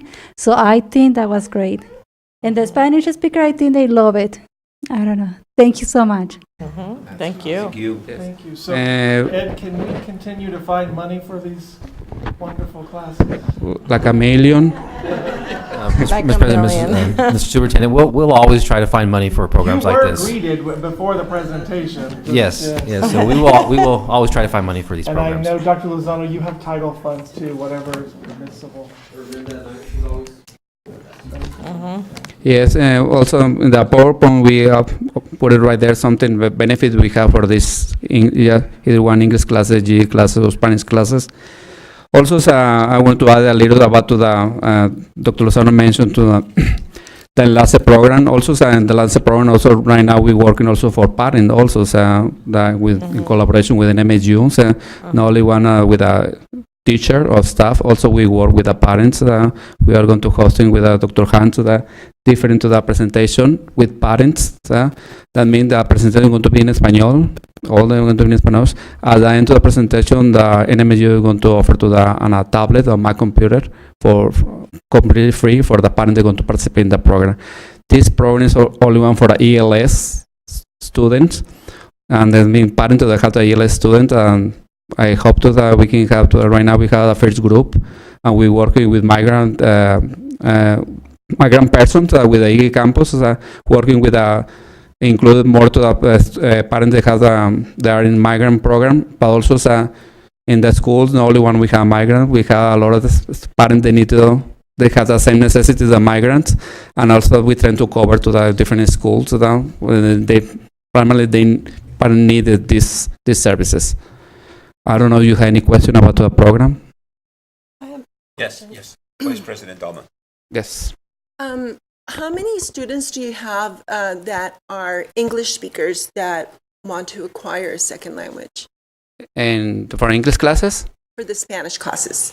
For the Spanish classes, well, we have to the, right now in face-to-face, we have to the 15 persons that assigned to the Spanish classes. But last week, Dr. Lozano and Dr. Han gave me the opportunity to send an email about to the, we start on a pilot program to the offer to the Spanish classes, Restroom in Español, only one. And we have responded to 200 to the emails, responded to that. We offered to the 6 trainings this last week and this week. We have 120 participants. Majority was teachers, special ed teachers, principals, custodians, person for the kitchen. They have the opportunity to participate. Only one learning Spanish. The idea they have Dr. Han and Dr. Lozano is later maybe create to the 1 or 2 class for them because they wanted to continue to learn Spanish. But in this case, we have more than 200 registered right now for I'd like you to Spanish. send me the information so I can give it to my husband. Yes, remember that only one cerveza and tacos is not enough. I have. Yes, Senora. Senor Lopez, what is the problem at DACC? Where do they go to take these tests? They have for the way they work with the GED programs. You need to have a login. You need to log in to make an account to the GED.com. And when you make the GED.com, you need to register to that. And normally they have the different days. Okay. Depending on your zip code. In this case, unfortunately, in Las Cruces, only one is Doña Ana Community College. They have very close because the other is El Paso. The way they work is you sign, you ask for the day, but when you ask for the day in Español, they have blockings many days. You need to wait 2 or 3 weeks for sign for the test in Español. So. And where do they go? Do they go to the Yeah. Oh, the Quintana? Where is that? Yeah. It's on Stern. Yeah, en Espina. Oh, on Espina. En Espina. Oh, I don't I wanted to be sure to that they have the same opportunities only once. I don't want to make any big deal, but I wanted to have the same opportunity because I guess if they pass to the 4 hours with me to the with Hector right here. Hector is the teacher. If they pass 4 hours with him to trying to learn science or math, and they send it to make the test. I wanted to have the opportunity to make the test quickly, like a old citizen that has the same opportunity. Go make the test quickly because when we are a little old, we forget very quickly the stuff. Yes. Yes. Can I answer your question? Yes, please. We had big trouble with this one because Doña Ana Community College, which is Savannah Ranch right there, is the only one place to take official tests. So the GED is not a give you the test. We can give you the test for myself or for anybody. It's with official test, which is Washington State. So GED right now is going to switch the name for Alternative High School Diploma, which is the same to the high school diploma right now. People who get this diploma is going to be able to keep it in college. They're using actually more for looking for job and everything like that. So right now we are with the hand types. We got we don't got too many resources for Right. people who do Okay. that. I sit on Mr. Jaramillo and I sit on the DACC advisory. Yeah. So I'm going to email Dr. Scott tomorrow and ask about it and see if there's something that she can do to facilitate it.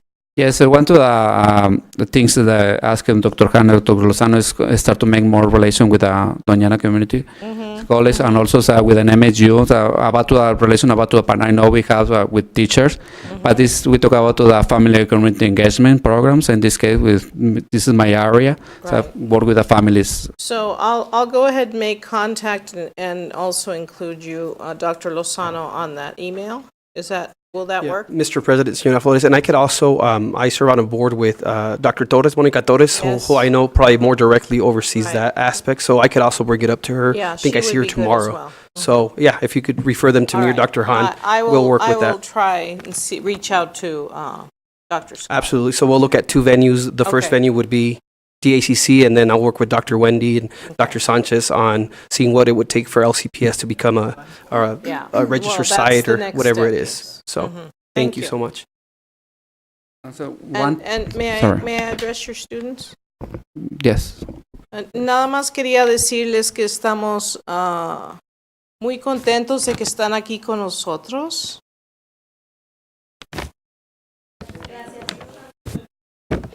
May Yes. I address it? Yes, of course. Okay. Can you give me an opportunity to one mom that wanted to talk? Hi, good afternoon. My name is Delia Oreza. I'm studying English and Computación. Quiero agradecer a todos y más en nombre de Aldo para que por él sé que estamos aquí, que nuestro programa existe gracias a él y quiero darle gracias delante de todos nuestros compañeros, por todos nuestros compañeros, por hacer posible esto, para que nuestros hijos nos vean que podemos también nosotros esforzarnos. Muchas gracias.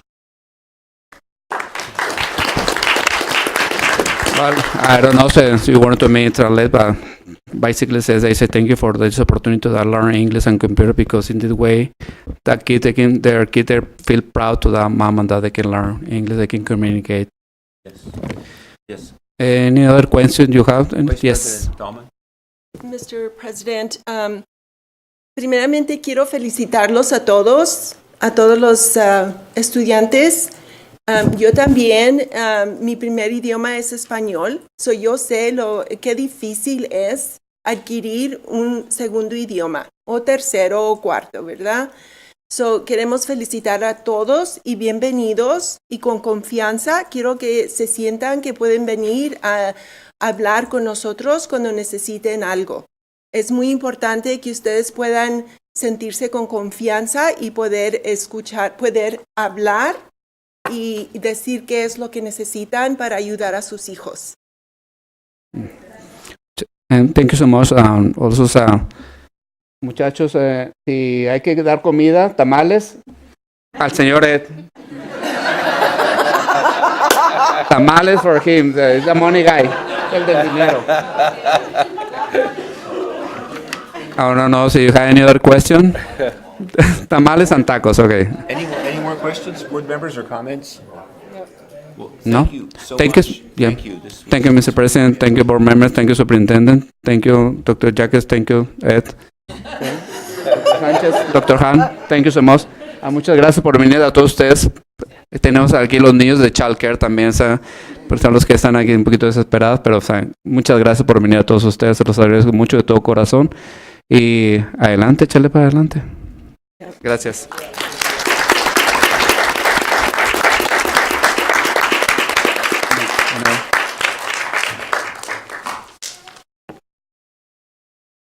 So it appears we have no new business, but we do have some old business. And so is it in the packet, the resolution? It was in the Yes. packet, Yes. yes. Yes. Yes, can we get that up and take a peek at it?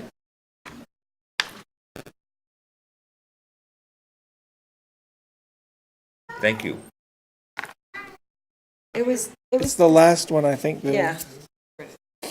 There it is. Okay, does it list the meetings for next year in there also, or? No, So It's on a it's- separate, Okay. there's another sheet with a Okay, list of meetings. so then, Board, is there any discussion on this at all? So I will entertain a motion to approve the 2018-2019 Open Meetings Act Notice Resolution. Okay, we have it moved by Mr. Castro and seconded by Senora. All those in favor? Aye. Aye. And opposition? There's no opposition. This motion carries. So now we move on to public input. Before we move to public input, I would like to remind our audience of the board's procedures for handling public comment, which are found in Board Policy BEDH and on the sign-up card. Each speaker must complete a sign-up card prior to speaking. Public comment is limited to 3 minutes per individual speaker and 5 minutes for each group spokesperson. The board welcomes public input. The board does not prohibit public criticism or comment upon personnel matters. However, any person making public comments shall be solely responsible for the content of his or her comments. The board neither adopts nor assumes responsibility for any comments made by individuals during the public input section of the board meeting. And with that said, we are calling Mary Lou Barrio. Oh, Mr. President, she Barrio. left. Oh, well then, that's it. We have no other people requesting public input, and that takes us to adjournment. I'm going to entertain a motion to adjourn. So move. Okay, so it was moved by Senora and seconded by Mr. Castro. Ms. Dowman, watch your fingers because I'm going to hit the gavel. This meeting is adjourned.